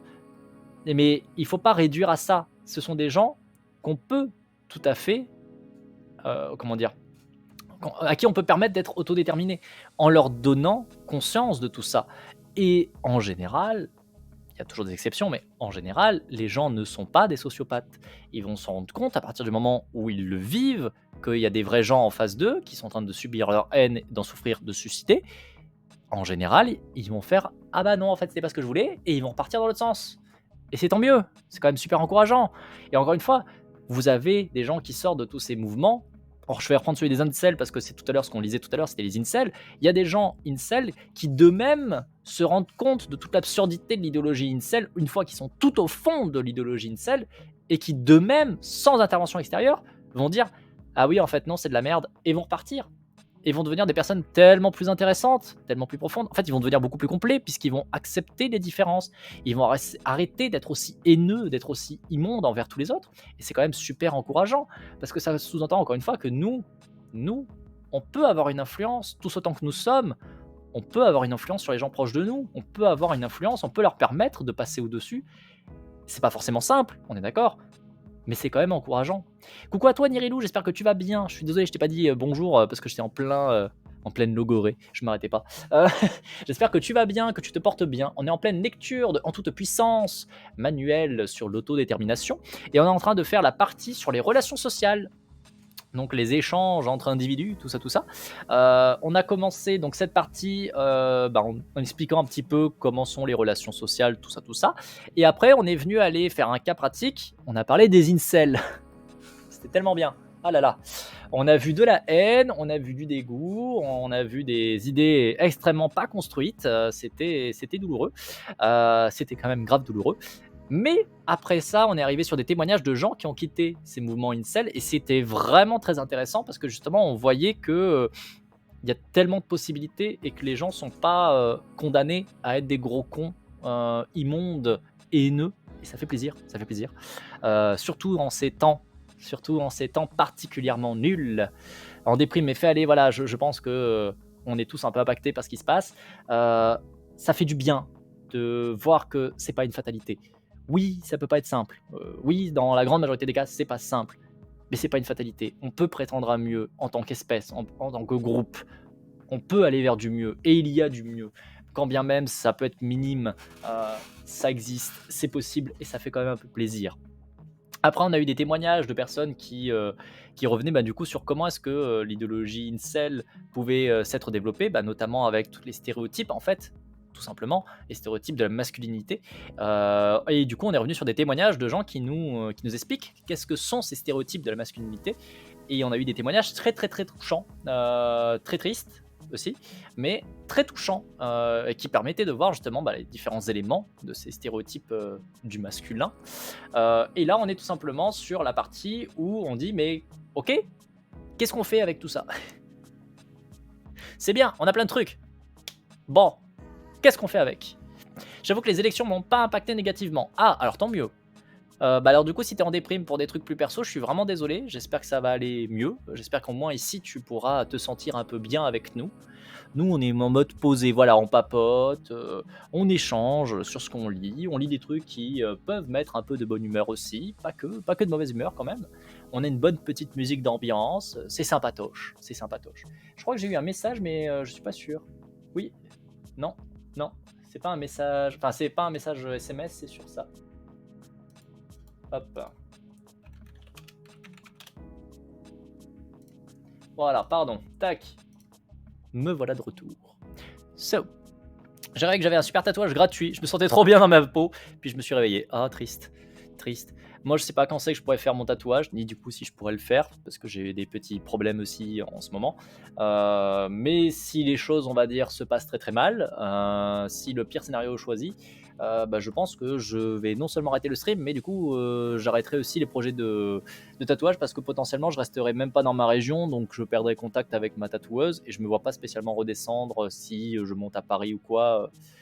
pour un tatouage, même d'ici 1 an ou 2. Donc bon, on verra comment les choses évoluent, comme on dit. Bref, je me recentre. Autrement dit, certes, nos objectifs, attentes et croyances déterminent beaucoup les émotions, mais il est à prendre en compte que ces objectifs, croyances peuvent ne pas être vraiment les nôtres. Et attendez, je l'ai lu ça, non? Je crois que je l'ai lu. Pop, pop, pop, pop, pop. J'ai lu tout le texte. Oui, oui, oui, oui, je crois que oui. Oui, non, c'est bon, j'ai lu tout ça, pardon. Autant pour moi. Je sais que les présidentielles ne m'ont pas changé grand-chose, donc bon, ouais, c'est un peu ça. Personnellement, je m'attendais à rien, je suis quand même déçu, mais je m'attendais à rien. Fournisseuse d'énergie pour l'action. L'émotion n'est donc pas irrationnelle, ni un manque de contrôle de soi. Elle est source d'informations sur la situation vis-à-vis de nos attentes, nos objectifs, de nos croyances. Elle les lie avec sens. Elle informe sur nos besoins également personnels, corporels, psychiques, mais elle est également un facilitateur de l'action en donnant pour chaque émotion particulière un type d'énergie différent. La colère facilite le passage à l'action, voire la colère d'autrui nous indique qu'il vit peut-être ici une injustice et peut nous mobiliser à rendre la situation plus juste. La tristesse pousse à chercher le contact social positif pour être soutenu ou à s'écarter de l'action pour se ressourcer. Voir quelqu'un de triste nous mobilise à l'aider et à lui apporter du soutien et du réconfort. La joie fournit de l'énergie à continuer dans cette voie et à la partager avec autrui. Voir quelqu'un de joyeux nous mobilise à échanger avec lui pour partager cette joie. Le dégoût aide à repérer et à s'écarter des voies inappropriées aux objectifs, aux besoins, aux croyances. Le dégoût qu'on voit chez autrui nous indique qu'un élément ne coïncide pas à leurs besoins. La peur nous aide à éviter le danger, à s'en échapper. Voir la peur chez autrui nous indique qu'il y a là quelque chose de dangereux et nous prépare aussi à fuir. Ah non, extrême gauchiste, toi, te centrise pas. Quoi, si je monte sur Paris, tu crois que je vais me centriser? Oh. Non, quel enfer. Quelle horreur. Non, non, non. Mais en vrai, c'est surtout que si certains problèmes continuent. T'as dit non, je me recentre. Ah. Oui, non. C'est bien la gauche. Gauche. La gauche. Ah bah, resserrons. C'est surtout que, comme je disais, pour parler très rapidement, mais sans rentrer dans les détails, si tout se passe mal, je devrais probablement trouver un emploi, en même temps qu'un domicile et compagnie. Et si c'est le cas, bah, du coup, il y a des chances que j'aille là où il y a du taf. Et là où il y a du taf avec mes compétences, c'est probablement les grandes villes. Et les grandes villes, en fait, le plus simple, c'est Paris. Donc, bon, peut-être que d'ici quelques mois, je monterai sur Paris, j'en sais rien. J'ai pas très très envie du tout, mais ce sera peut-être le moyen le plus simple d'avoir du taf. On verra bien. La gauche saucisson épinard là. Quel enfer. Quel enfer. Roussel. Roussel. Ah là là. Et Roussel d'ailleurs qui est tout triste en mode oui mais quand même j'ai fait tellement d'efforts et tout. Notre campagne était incroyable. Et t'es là et tu fais non. Non. Non Jean-Jacques. Non. Non Roussel. Roussel. Tout seul comme un grand, tu as créé les AP Roussel. Tu t'es auto-disqualifié. Mais personne n'a fait campagne. Si Roussel n'avait pas été là, Méluche serait au second tour. Je sais pas s'il aurait été au second tour. Parce qu'en vrai, ceux qui ont voté pour Roussel là, est-ce qu'ils auraient voté pour Méluche? Je suis pas sûr. C'est triste, hein, mais je suis pas sûr. Je suis pas sûr. Je suis pas sûr du tout. Je suis vraiment, vraiment pas sûr. Moi d'ailleurs, pour le coup, c'est vrai que jusqu'à très récemment, enfin en gros jusqu'à la semaine dernière, je vous ai dit moi je vais voter Poutou. Envers et contre tout, je vais voter Poutou parce que c'est le seul avec qui j'ai des convictions un peu partagées. Et au final, la semaine dernière, il s'est passé beaucoup de choses. C'est pour ça notamment que j'ai pas beaucoup stream. J'ai beaucoup échangé avec Anemone et au final on s'est dit on va voter Méluche parce que Poutou ne peut pas dans aucun cas passer, c'est trop nul. Donc en fait, Méluche sera toujours moins pire que tous les autres. Méluche sera toujours moins pire que tous les autres, donc on a voté Méluche, mais tellement pas en y croyant que...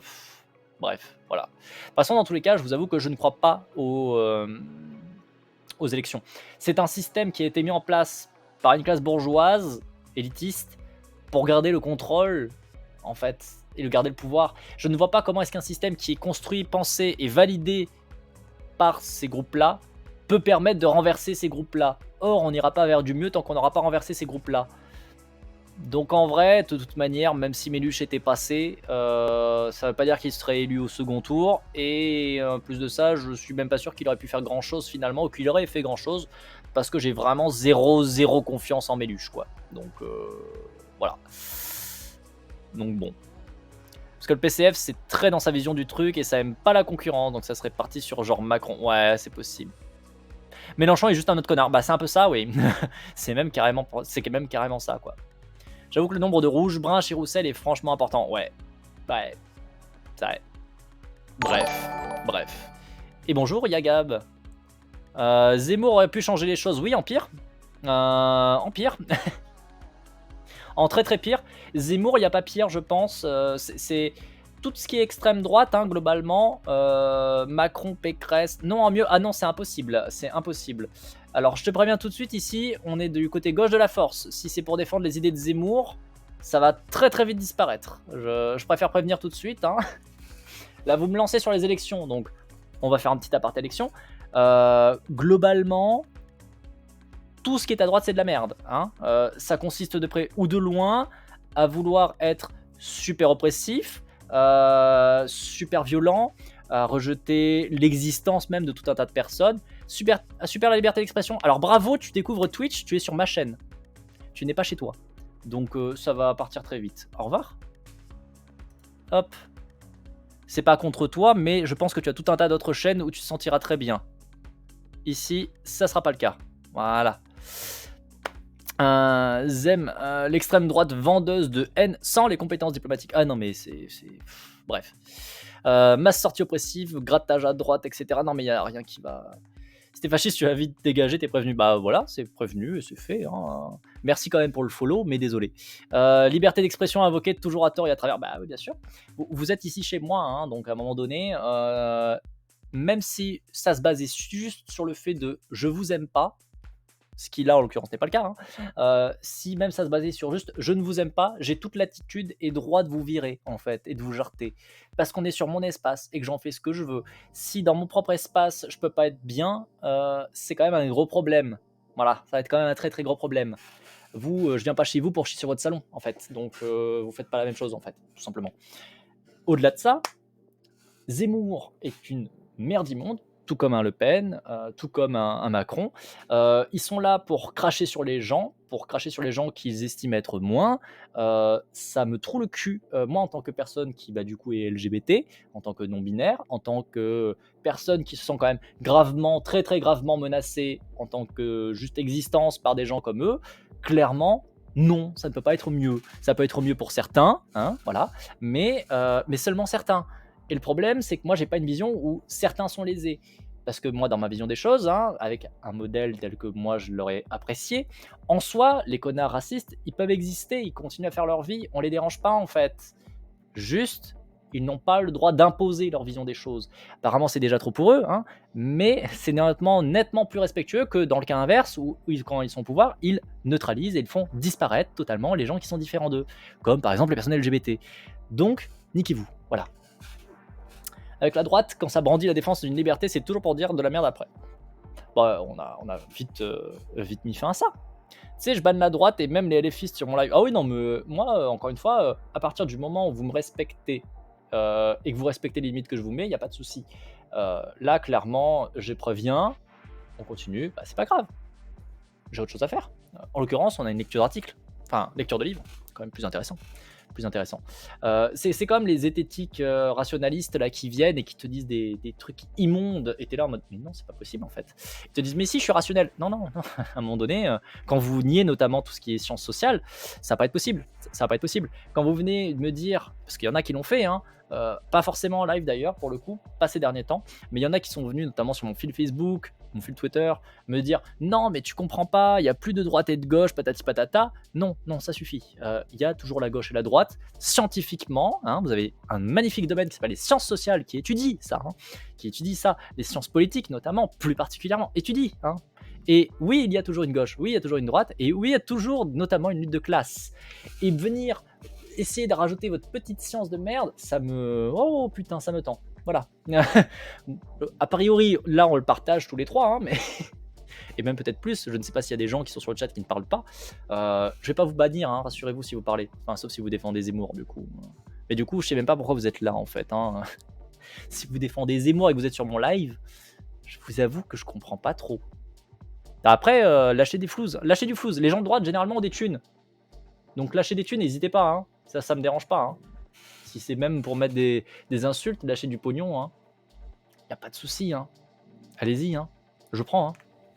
Bref, je continue la lecture. À noter que ces énergies sont à différencier de l'instinct, qui lui impose un comportement. C'est par exemple la fuite instantanée des pigeons lorsqu'ils perçoivent un mouvement. Ils ont besoin de toute une expérience et un long apprentissage pour déconstruire cet instinct et ne pas fuir autant. Par exemple, en présence répétée d'humains dans leur environnement et de l'association de leur présence avec celle de la nourriture et de la non-agression. L'émotion laisse au contraire quelques secondes de latence pour décider. Par exemple, la peur est précédée d'un moment où l'individu est figé, mais l'énergie rejoint ses muscles. Il peut décider de fuir ou décider de ne pas fuir, de rester figé ou de reprendre le comportement d'avant. Par exemple, lorsqu'on découvre que c'est un ami qui nous a fait peur, exprès, par un bout dans notre dos, on n'a pas l'intention de fuite, comme un pigeon par exemple, on n'a pas l'instinct de fuite, comme un pigeon par exemple, et on ne fuit pas automatiquement à toute allure, on ne reste pas figé, on peut décider de l'engueuler gentiment, de rire avec lui, de lui faire peur en retour, etc. La sphère Z francophone, c'est de plus en plus la grosse droite bien dure. Ouais. Vu que les gauchos Z se sont désolidarisés proactivement en devenant les yeux laser suite au ouin de Mandax et de Mister Sam. Bah ouais, hein. Ouais. Mon prochain live, je mets J'ai voté Poutou en titre du génie. C'est beau. C'est beau. C'est beau. C'est beau. Merci énormément. Merci énormément pour l'abonnement. Tu es désormais une petite fougère qui danse dans le vent. Et ça me perturbe parce que le texte est derrière la petite l'animation. C'est rigolo ça. Ça c'est rigolo. Mais merci énormément pour le Prime. Merci énormément. C'est extrêmement gentil. Donc merci à toi. Tu es désormais une petite fougère qui danse dans le vent. Et ça c'est beau. Ça c'est beau. La tronche en biais en même temps. Ouais. Oui. Il y a... Voilà, Voilà. La tronche en biais, j'ai regardé quelques vidéos et je me suis dit tiens c'est intéressant, puis j'ai regardé quelques autres vidéos et j'ai fait ah tiens en fait ça comprend pas du tout le principe des sciences sociales, c'est bien. Et après j'ai un peu craché mon vomi, et après je les ai vus insulter des gens, après j'ai vu leur défense, en fait après j'ai vu tellement de choses et je fais ah voilà, vous avez à peu près mon retour. Voilà. Leur nom est pas con, ils ont masse biais. Oui, c'est vrai. Je suis reconnaissant que d'une chose aux Z, c'est de m'avoir sorti du complotisme et de leur classisme par la même. Bah ouais. Moi à la base, je suis scientifique. Je suis un scientifique en sciences sociales. C'était mon taf. Donc j'avoue que les mouvements Z, je pourrais facilement et naturellement avoir des accointances avec eux. Sauf que, c'est le problème, sauf qu'ils ont une fausse prétention des comportements et des réflexions de science, on va dire, justement des procédés scientifiques, et ils ont des biais, mais à ce niveau-là, c'est une poutre entière dans leur tronche, et c'est impressionnant quand tu arrives pour leur dire, bon écoutez, c'est sympa, vous avez une belle méthode, c'est cool, hein, mais appliquez-la partout, en fait, genre y compris sur vous, là, maintenant, genre, notamment sur cet aspect-là précisément, ça serait intéressant. Au pire, vous faites l'essai et vous voyez s'il y a un truc ou pas, et ils te disent, non, mais en fait, non, c'est toi qui es biaisé. Non. Bah, hein? Quoi? Mais non. Après, en soi, la méthode est vraiment cool, ça m'a beaucoup apporté, mais il faut savoir aller au-delà, en fait. Bah, c'est que c'est une méthode qui est vraiment... C'est le principe de la méthode scientifique, en fait. Vous avez vraiment des très très grosses équivalences entre ce qu'on appelle la zététique et les méthodes scientifiques. C'est le même principe, on va dire, de base. Le seul truc, c'est que la science, c'est un mélange, on va dire, assez massif de travaux sourcés, réfléchis, expérimentés, reproduits pour voir si on obtenait les mêmes résultats et ainsi de suite, qui quand même ont une solidité un petit peu plus que Jean Mich qui est dans son coin et qui te dit mais moi j'ai appliqué le principe de la science sur ça et je sais que du coup c'est vrai, c'est faux. C'est bien, hein, c'est un bon début, c'est mieux que de vouloir tout croire comme ça, on est d'accord, mais ça ne change pas que derrière, s'il n'y a pas de travaux pour appuyer la chose, ça ne sert à rien.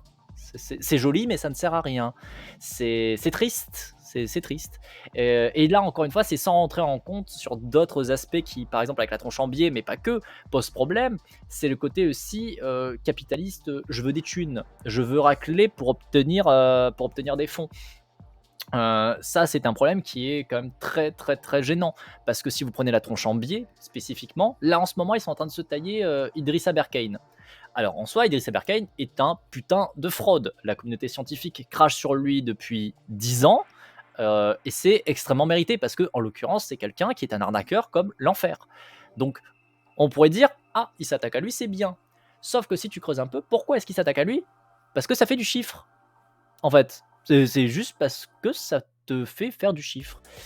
Donc, c'est un peu problématique quand tu utilises cette méthode-là pour soi-disant dire regardez comme on est incroyable, et qu'en fait tu fais ça juste parce que là tu vois que ça te rapporte des thunes, en fait ça te rapporte des vues, que du coup là c'est intéressant pour toi de le faire. C'est quand même problématique. Au-delà de ça aussi, il y a un autre aspect que j'ai pas encore trop taclé là-dessus, mais c'est aussi le fait que la science, elle s'en bat les reins de tes croyances. La science, c'est vraiment le truc où quand tu bosses dedans, des fois tu vas avoir tout l'espoir que la science confirme ce que tu crois. Vraiment, tu vas tout faire pour ça. Tu vas te donner à fond dans la recherche. Tu vas te dire, mais vraiment, la recherche elle va forcément montrer que j'ai raison. Et en fait, la recherche, elle te dit, non, t'as tort. Tu as lamentablement échoué. Non, ce n'est pas le bon modèle. C'est nul. Et point. En fait, la science, tu peux l'attendre comme tu veux, hein. Elle reviendra pas dessus. Les faits montrent que non, ça marche pas. Très bien, t'avais une belle croyance, mais ça fonctionne pas. Bon, bah tant pis. T'es obligé de faire avec. Avec la science, bah, tu vas du coup dire, bon bah, fait chier, mais j'ai eu tort. Bah, je vais creuser pour du coup essayer de voir quel est le bon modèle qui correspond à la représentation du réel. Et le problème avec par exemple la tronche en biais et d'autres, c'est qu'ils utilisent la méthode scientifique pour en fait confirmer ce qu'ils disent, pour confirmer un modèle. Or, c'est pas dans ce sens-là. C'est pas du tout dans ce sens-là que tu es censé l'utiliser, ce qui est quand même un grave problème en fait. La science a des objectifs qui sont bien spécifiques et qui ne sont pas en accord avec ce que l'on veut faire dans la vie, en fait, à moins d'être chercheur. Mais oui, en plus de ça, oui, effectivement, la méthode scientifique ne va pas t'aider à faire ton couscous, ça c'est clair. Ça peut être très rigolo d'appliquer les méthodes scientifiques sur comment faire un couscous, mais c'est pas le but. La science est là pour être descriptive, elle n'est pas là pour être prescriptive. Or, le problème avec les communautés, on va dire Z, justement comme Mister Sam, comme la tronche en biais, comme tout un tas d'autres personnes dans ce goût-là, c'est qu'ils utilisent les principes de base, on va dire, de la méthodologie scientifique, de la réflexion scientifique, pour prescrire, pour dire regardez, c'est ça qu'il faut faire, c'est comme ça qu'il faut faire. Or, la science, c'est pas le propos. La science, elle n'est pas prescriptive.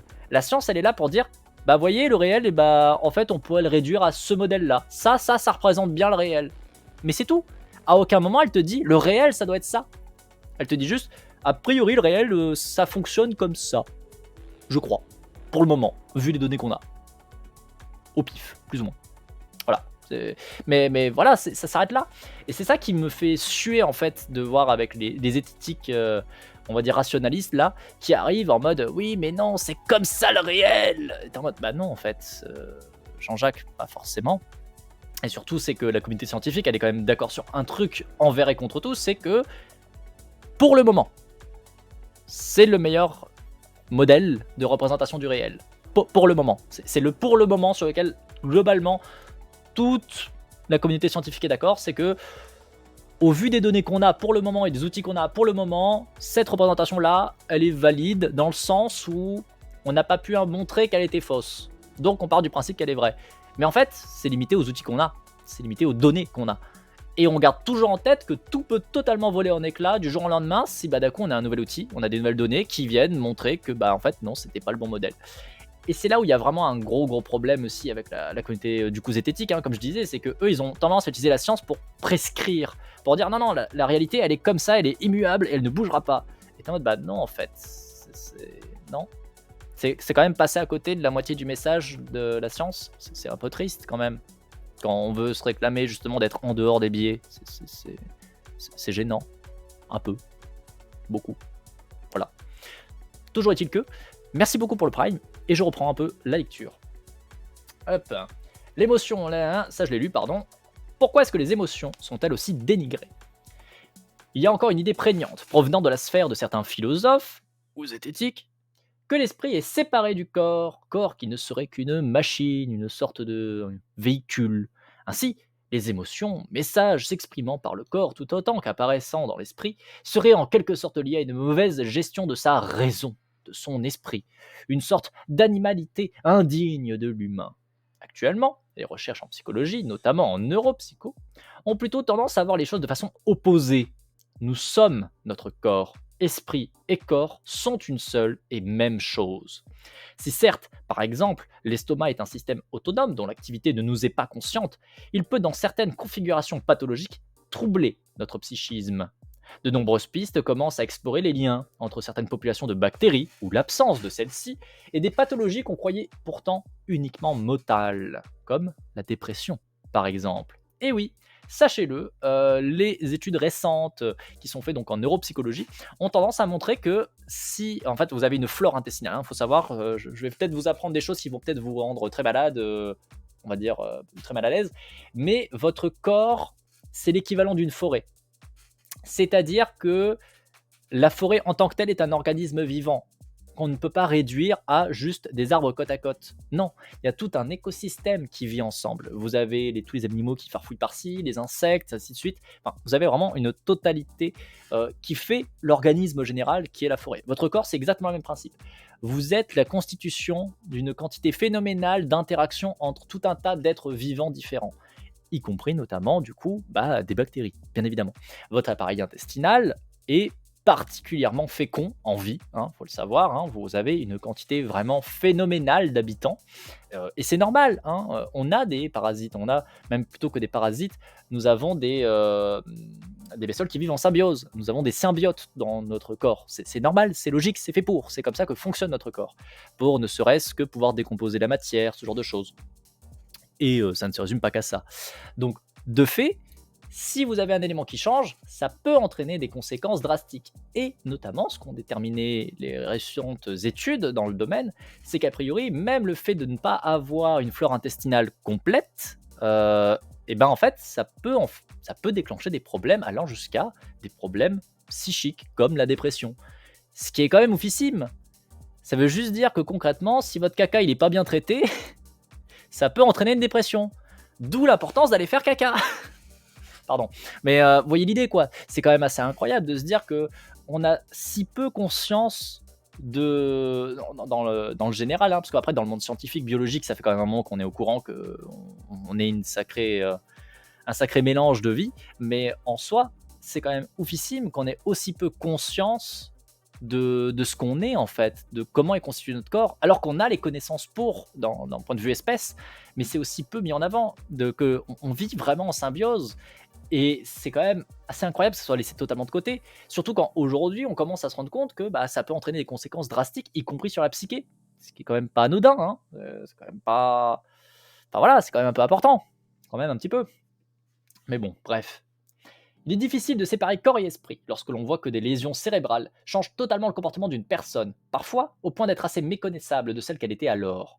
Notre corps et nous sommes notre corps. Ainsi, les messages corporels, que ce soient les sensations, mais aussi les émotions qui s'y incarnent, se rapportent à nous. La colère est tout autant manifestation de soit corps, soit psyché, que soit sociale. Ainsi, elle est un message à prendre en compte. Cependant, les émotions sont dénigrées également, parce qu'elles peuvent intervenir de façon dite irrationnelle. Ah, le fameux irrationnel. Par exemple, percevoir une menace, selon nos besoins, objectifs et croyances, va provoquer la peur. Peur qui sert à nous protéger, puis à nous enfuir. Biologiquement, le corps est paralysé, juste un instant, pour décider de la réaction appropriée, et le sang est en même temps envoyé vers nos muscles pour préparer la fuite. L'irrationalité n'est pas dans la peur elle-même, ni même dans le besoin et les objectifs, ici, liés à la survie, la protection de son corps, mais possiblement dans ce qu'on a interprété comme une menace. Par exemple, une minuscule araignée, incapable de nous faire le moindre mal. J'ai la phobie des araignées, c'est vrai. Oui. La recette du bonheur, bien manger, bien dormir, bien rire et bien serrer. Pour certains, probablement. Pas forcément pour tous, mais pour certains, probablement. Oui, j'aime pas les araignées. En général, ce n'est pas à cause d'une croyance non plus, car on peut être terrorisé par l'araignée tout en sachant qu'elle ne peut absolument pas nous faire de mal. Cette connexion erronée menace-araignée provient peut-être de l'enfance, si par exemple on a vu nos proches être également terrorisés par une araignée. Donc, on a évité toute information à ce sujet. On a vu que même des inconnus en avaient peur. Bref, la phobie s'est renforcée, petit à petit. Et cette phobie pourra s'éteindre en faisant le chemin inverse, en acceptant la présence de l'araignée et la peur qu'elle génère, jusqu'à ce qu'elle s'éteigne naturellement. Les émotions sont de courte durée. En acceptant la peur, lorsqu'on prend les informations qui pourraient troubler l'imaginaire, jusqu'à ce que l'émotion s'éteigne, et puis qu'on puisse apprendre, etc. La peur n'est pas le problème, mais l'enjeu est d'accéder à une autre régulation. Et pour cela, il faut d'abord accepter l'émotion, même pénible, et non la rejeter. Parfois, cette émotion qui intervient pour un stimulus n'est pas problématique en soi, peut être liée à un traumatisme. Un psychiatre nous racontait un jour qu'il avait eu un patient ayant eu un grave accident, qui était terrorisé par les sirènes de l'ambulance, parce que c'est au moment où les secours sont arrivés qu'il a pris conscience de la gravité et de la dangerosité de ce qui lui était arrivé. Et donc son cerveau a associé le stimulus sirène à une peur intense. Mais on voit quand même, dans ces cas de phobie, de traumatisme, ces émotions qui interviennent et qui peuvent apparaître irrationnelles à un spectateur ignorant, au final, beaucoup de sens une fois décortiquées. Elles sont liées à la vie particulière de l'individu. Elles portent encore un message qu'il n'est pas inutile d'écouter, de prendre en compte, de soigner. L'émotion peut avoir une très mauvaise réputation lorsqu'elle est explosive. Par exemple, lorsque la colère vire à la destruction, à l'agression, lorsque la frustration n'est plus contenue, que ce soit l'enfant qui hurle au supermarché parce qu'il n'a pas eu le jouet qu'il voulait, ou l'agresseur qui se jette sur une cible pour la violer tant il n'arrive pas à contenir ses pulsions. Mais ici, le problème n'est pas la colère ni la frustration, mais la régulation des émotions. Au vu du développement de son cerveau, de ses apprentissages, l'enfant de 4 ans n'est pas encore capable de gérer ses émotions, ses frustrations, ses colères. Il n'a pas encore de stratégie de régulation socialement adaptée à disposition, ni les capacités de diminuer l'émotion. Quant à l'agresseur, soit il peut être dans le même cas que cet enfant et n'avoir pas pu développer de stratégie de régulation ou avoir des problèmes qui troublent ses possibilités de régulation, soit il peut être aussi mis dans un état de dissociation de ses émotions pour passer à l'acte de viol. Par exemple, en se droguant, en s'alcoolisant volontairement pour passer à l'acte. Le problème est donc à situer principalement dans les problèmes de régulation des émotions. Je me souviens de la fois où je suis devenu arachnophobe moi-même en regardant une araignée verte dans le jardin qui bougeait pas. Elle était jolie, fascinée, et puis elle a bougé. Ah, j'ai beaucoup de mal avec les araignées. J'ai beaucoup de mal avec les araignées. C'est quelque chose qui me fait très très peur. C'est j'ai beaucoup de mal avec les araignées. Même les petites araignées, c'est compliqué. Alors, j'ai fait un shift quand même dans mes réactions, dans ma régulation des émotions pour continuer à coller au texte. Auparavant, plus jeune, quand j'avais des araignées proches de moi, je rentrais dans une rage et une haine assez incontrôlée et il fallait que je détruise l'araignée, que je la bute. Vraiment, ça, c'était ma réaction quand j'étais petit et même quand j'étais ado au collège encore et globalement même lycée. Fallait que je tue le truc. Comme ça, si c'est mort, ça fait plus peur. Et puis après, plus récemment du coup, globalement depuis la faculté et puis aujourd'hui, j'ai appris que, OK, je flippe sa mère, oui, mais du coup je recule, je la laisse partir, je fais tut tut, OK, pars. Voilà, ou si je peux, je demande à quelqu'un de la virer, de l'éloigner de moi. Mais déjà, j'ai accepté que je n'ai pas la nécessité de la buter, en fait. J'ai peur parce que d'un coup, elle est là devant moi et je m'attendais pas à ce qu'elle soit là, parce qu'elle est dans un endroit où vraiment je m'attendais pas à ce qu'elle soit là, que je perçois ça pour une menace alors que ça n'a pas forcément de sens, parce que ça peut être une petite araignée. Bref, mais j'accepte. J'accepte et je demande à quelqu'un de la virer. Et une fois qu'elle est plus là dans mon environnement proche, bah, c'est plus un danger, donc j'ai plus peur, en fait. Je passe à autre chose. Avant, je voyais une araignée, il fallait que je regarde le plafond partout en mode «Ah mon Dieu, est-ce qu'il y en a une autre ou pas?» Aujourd'hui, j'en vois une, bon bah on la prend, on la vire, on la met dehors, puis c'est bon, ça va en fait. Et je regarde pas spécialement le plafond partout, ou je ne panique pas tant que ça, loin de là, contrairement à avant. Donc on voit bien qu'il y a un problème au niveau de la régulation. C'est effectivement, comme le dit le texte, la régulation des émotions qui peut poser problème. Elles ont qu'une seule vitesse sur le levier de vitesse, statique ou gotta go fast. Mais oui, c'est ça l'enfer avec elles. C'est que soit elles sont là, immobiles, et puis d'un coup c'est je suis derrière toi, coucou. Je fais ah non, mon Dieu. Et coucou Pips, j'espère que tu vas bien, que tu te portes bien. On est en pleine lecture de texte, on est en pleine lecture de En toute puissance. D'ailleurs, je reprends un peu le texte. J'espère que tu vas bien, que tu te portes bien. Il y a aussi un rejet ou dédain de l'émotion dans certains champs intellectuels, que ce soit à côté académique, scientifique ou politique, car ce ne serait pas sérieux Ce serait irrationnel, malhonnête, manipulatoire que d'exprimer une émotion, même de façon régulée. Or, lorsque l'on observe les débats ou les discussions dans les champs intellectuels et politiques, donc les fameux lieux rationnels au sens stéréotypé du terme, l'émotion y est constamment présente, sous forme de colère, de mépris, d'attaque, de fierté, de schadenfreude, parfois même en appelant à la raison contre l'émotion, et ceci dans une colère et un mépris manifeste. En fait, ce que pointent comme mauvais les milieux intellectuels n'est pas l'émotion elle-même, puisqu'ils l'expriment constamment, mais son utilisation. Effectivement, on peut volontairement injecter de la peur dans des discours pour convaincre plus, par exemple, en rendant menaçants des éléments qui ne le sont pas, objectivement. Ici, le problème est donc dans l'utilisation des émotions pour atteindre à des fins problématiques. La manière de convaincre et les fins sont davantage l'objet du problème que l'émotion elle-même. Cependant, je ne pense pas que dédaigner les émotions, tout en faisant preuve avec fort fracas, par exemple, en hurlant qu'on ne cédera pas à la colère, permettent de révéler le problème qu'il y a dans l'utilisation manipulatoire de l'émotion. Le paradoxe qu'il y a à faire ici des décrédibilise. Le paradoxe qu'il y a à faire ceci. Alors attendez, il y a un problème dans la phrase. Le paradoxe qu'il y a à faire ceci décrédibilise son auteur pour qui a de bonnes compétences socio-émotionnelles. Le paradoxe qu'il y a ici à faire est que cela décrédibilise son auteur. Oui, à mon avis, il y a un petit problème de phrase. À mon avis, il y a un petit caca. Il y a un petit caca dans le texte. Bof, pas tant que Mélenchon soit au second tour ou pas, mais plutôt de voir les scores du FN hier, ça me dégoûte un peu. Ouais, complètement. Pour du coup refaire un tout petit récap, tout à l'heure on a parlé un petit peu politique. Plus tôt notamment, on a parlé aussi du fait que dans mon coin, sachant que je suis dans le Var, donc dans le sud-est de la France, on a le FN qui est le parti qui a obtenu le plus de votes. Par exemple, dans ma ville, le FN a 35%. Voilà. Quelle joie. Quelle joie, quelle joie, quelle joie. C'est, je crois, FN. Alors attendez, c'est Le Pen, Zemmour, Macron, puis Mélenchon, je crois, en ordre de vote le plus exprimé. Enfin bref, c'est tellement la honte. Mais après, c'est le fin fond du Var, quoi. Hein. C'est triste à dire, mais le Sud, c'est quand même grave de droite, quoi. Je vous rappelle, il y a quelques temps, alors je pense que là notamment le synode, Pips, même Niri, je pense que vous n'étiez pas là à l'époque où j'en ai parlé, mais il y a quelque chose comme à peu près un an, parce que je crois que c'était l'été dernier, je sais plus quand c'était exactement, vous avez eu en fait, ah non même plus que ça, attendez, 2 ans, non ça va faire 2 ans maintenant, ah ça va faire pas loin, Oh, bref, je saurais pas vous dire combien de temps, mais en gros, ce qui s'est passé, c'est que dans mon village, c'est un maire sans étiquette, un maire apolitique. Ouais, oui, je sais que c'est drôle, c'est drôle. Bref, qui du coup a évidemment des comportements et une vision des choses qui est très de droite, étonnamment. Oh. Bref, et qui a fait notamment armer les flics pour protéger le peuple. Hein. Pour protéger le peuple, il a fait armer les flics. La police rurale est armée chez nous, et tout le monde s'est réjoui dessus.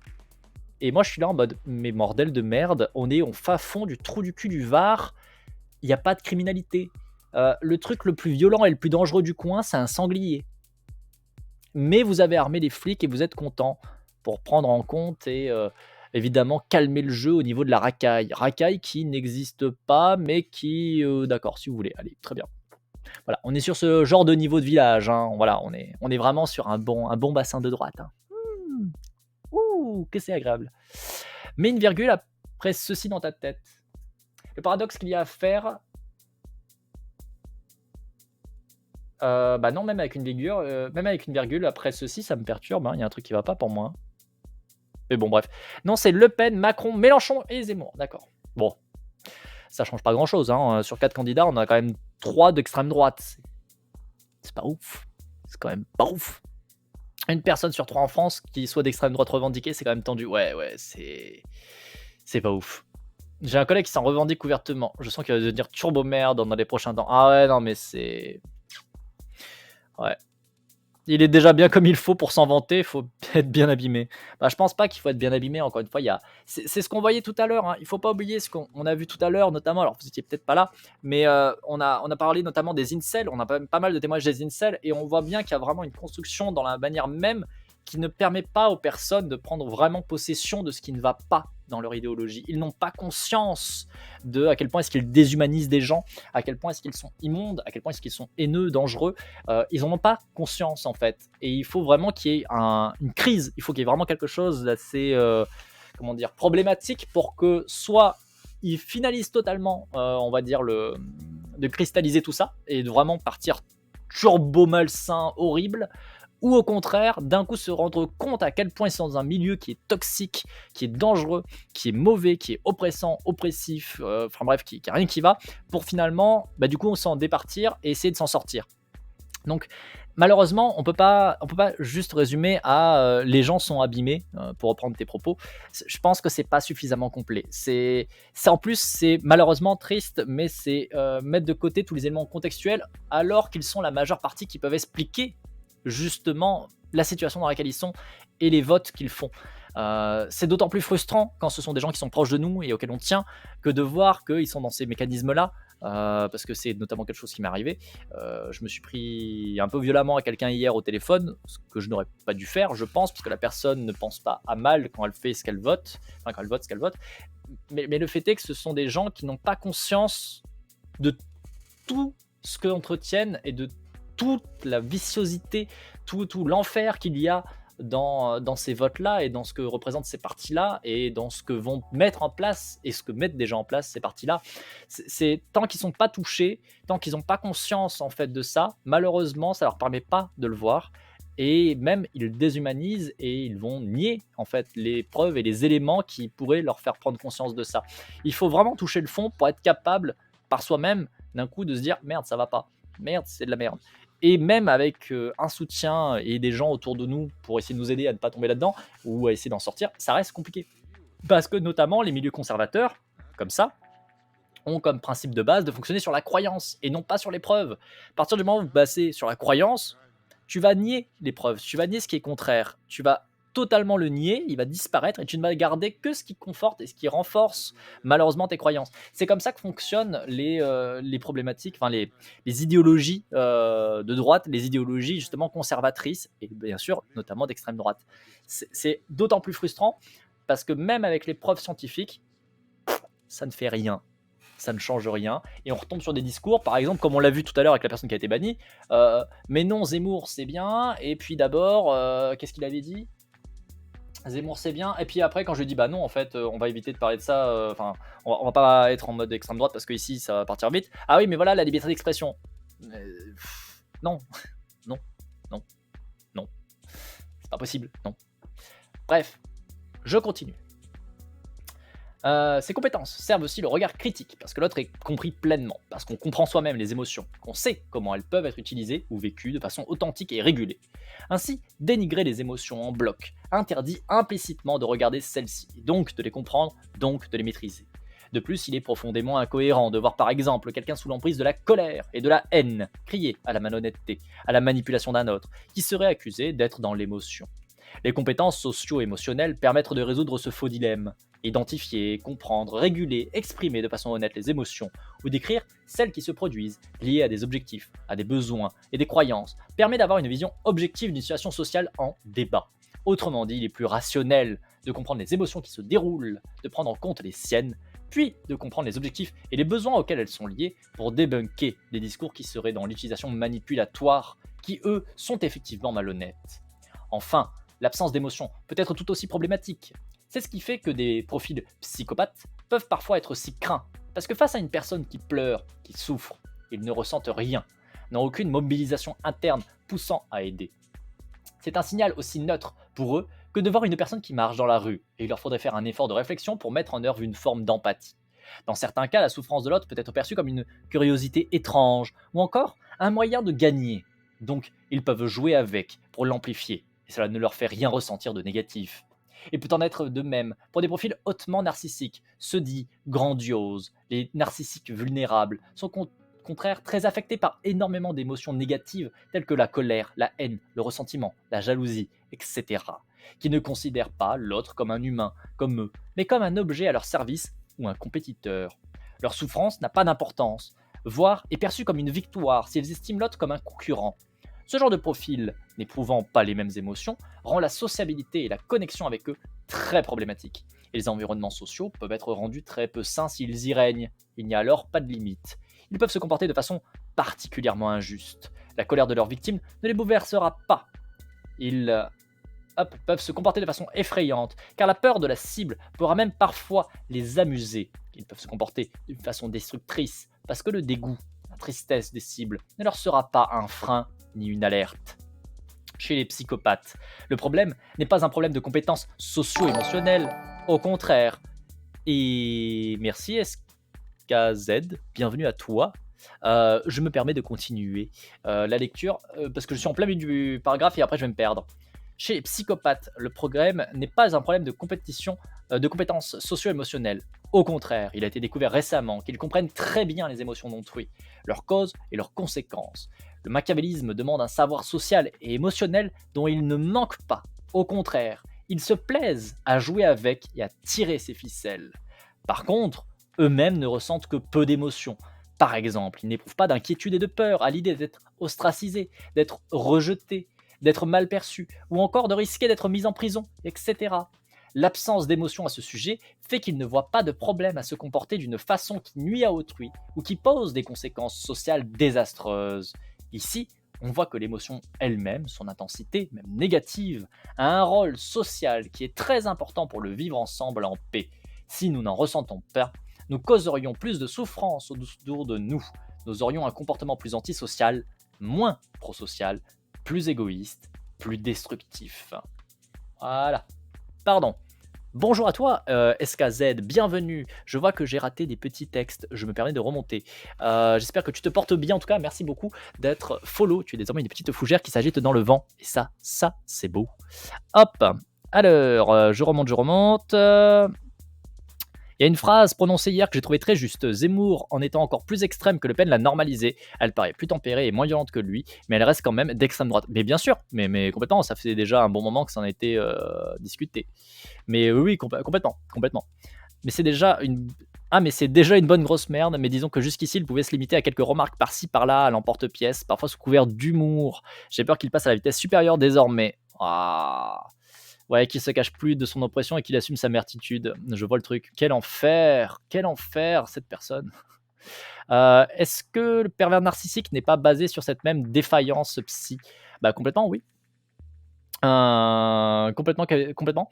Parce que typiquement, en fait, le pervers narcissique va justement avoir une excellente compréhension des, des fonctionnements émotionnels, des ficelles, pour reprendre un peu le texte, des ficelles des autres, mais ne va pas avoir ce retour émotionnel de son côté. Il ne va pas ressentir ces mêmes peurs, ces mêmes émotions, il ne va pas voir l'horreur, il ne va pas avoir l'empathie en fait qui s'enclenche de son côté, dans le sens où il va avoir l'empathie pour comprendre l'état émotionnel de la personne en face, parce que l'empathie c'est ça, c'est comprendre l'émotion de la personne qui est en face de vous, ce qui ne veut pas dire la vivre, c'est pas la même chose. Et justement, les pervers narcissiques font preuve de beaucoup d'empathie dans la compréhension des émotions des autres. Par contre, ils ne font absolument pas preuve d'empathie dans le sens où ils ne vivent ni de près ni de loin l'émotion qu'ils font vivre aux autres. Et c'est ça qui fait que, bah, du coup, malheureusement, tu retombes sur des situations avec des gens qui sont d'une toxicité extrême, qui détruisent littéralement des personnes, les poussent au suicide, les poussent dans des positions mais vraiment effroyables, pour leur seul avantage, parfois sur des trucs mais absurdes, mais parce qu'ils ne sont pas capables d'avoir juste ce bagage nécessaire et minimum de l'émotion en fait, et de ce que ça inclut, ce qui est quand même extrêmement problématique. Hop, je continue à rattraper. C'est ma sœur qui ne s'intéresse pas à la politique qui m'a dit il y a quelques semaines que dans une émission de télé grand public, elle avait presque trouvé MLP sympathique en face de Zemmour. Bon, après, ma sœur, c'est quand même d'où MLP vient, mais ça en dit long sur une nouvelle image qu'elle s'est faite auprès du grand public. Mais complètement, quelqu'un dans ma famille aussi a fait exactement la même phrase et a d'ailleurs voté pour Marine Le Pen. C'est la personne que j'ai attaqué un peu violemment hier par téléphone, pour le coup, parce que ça m'a fait péter un câble en fait. Et elle ne se rend absolument pas compte de toute l'horreur. Et justement, elle te dit oui, mais Mélenchon, il est trop extrême. Mais Zemmour, il est trop extrême. Macron, c'est un connard. Finalement, c'est elle qui passe pour la plus mesurée. Et tu te dis, mais putain, c'est quand même un manque de connaissances assez violent des tenants et aboutissants de non seulement ces partis politiques, mais même de leur réel programme en fait.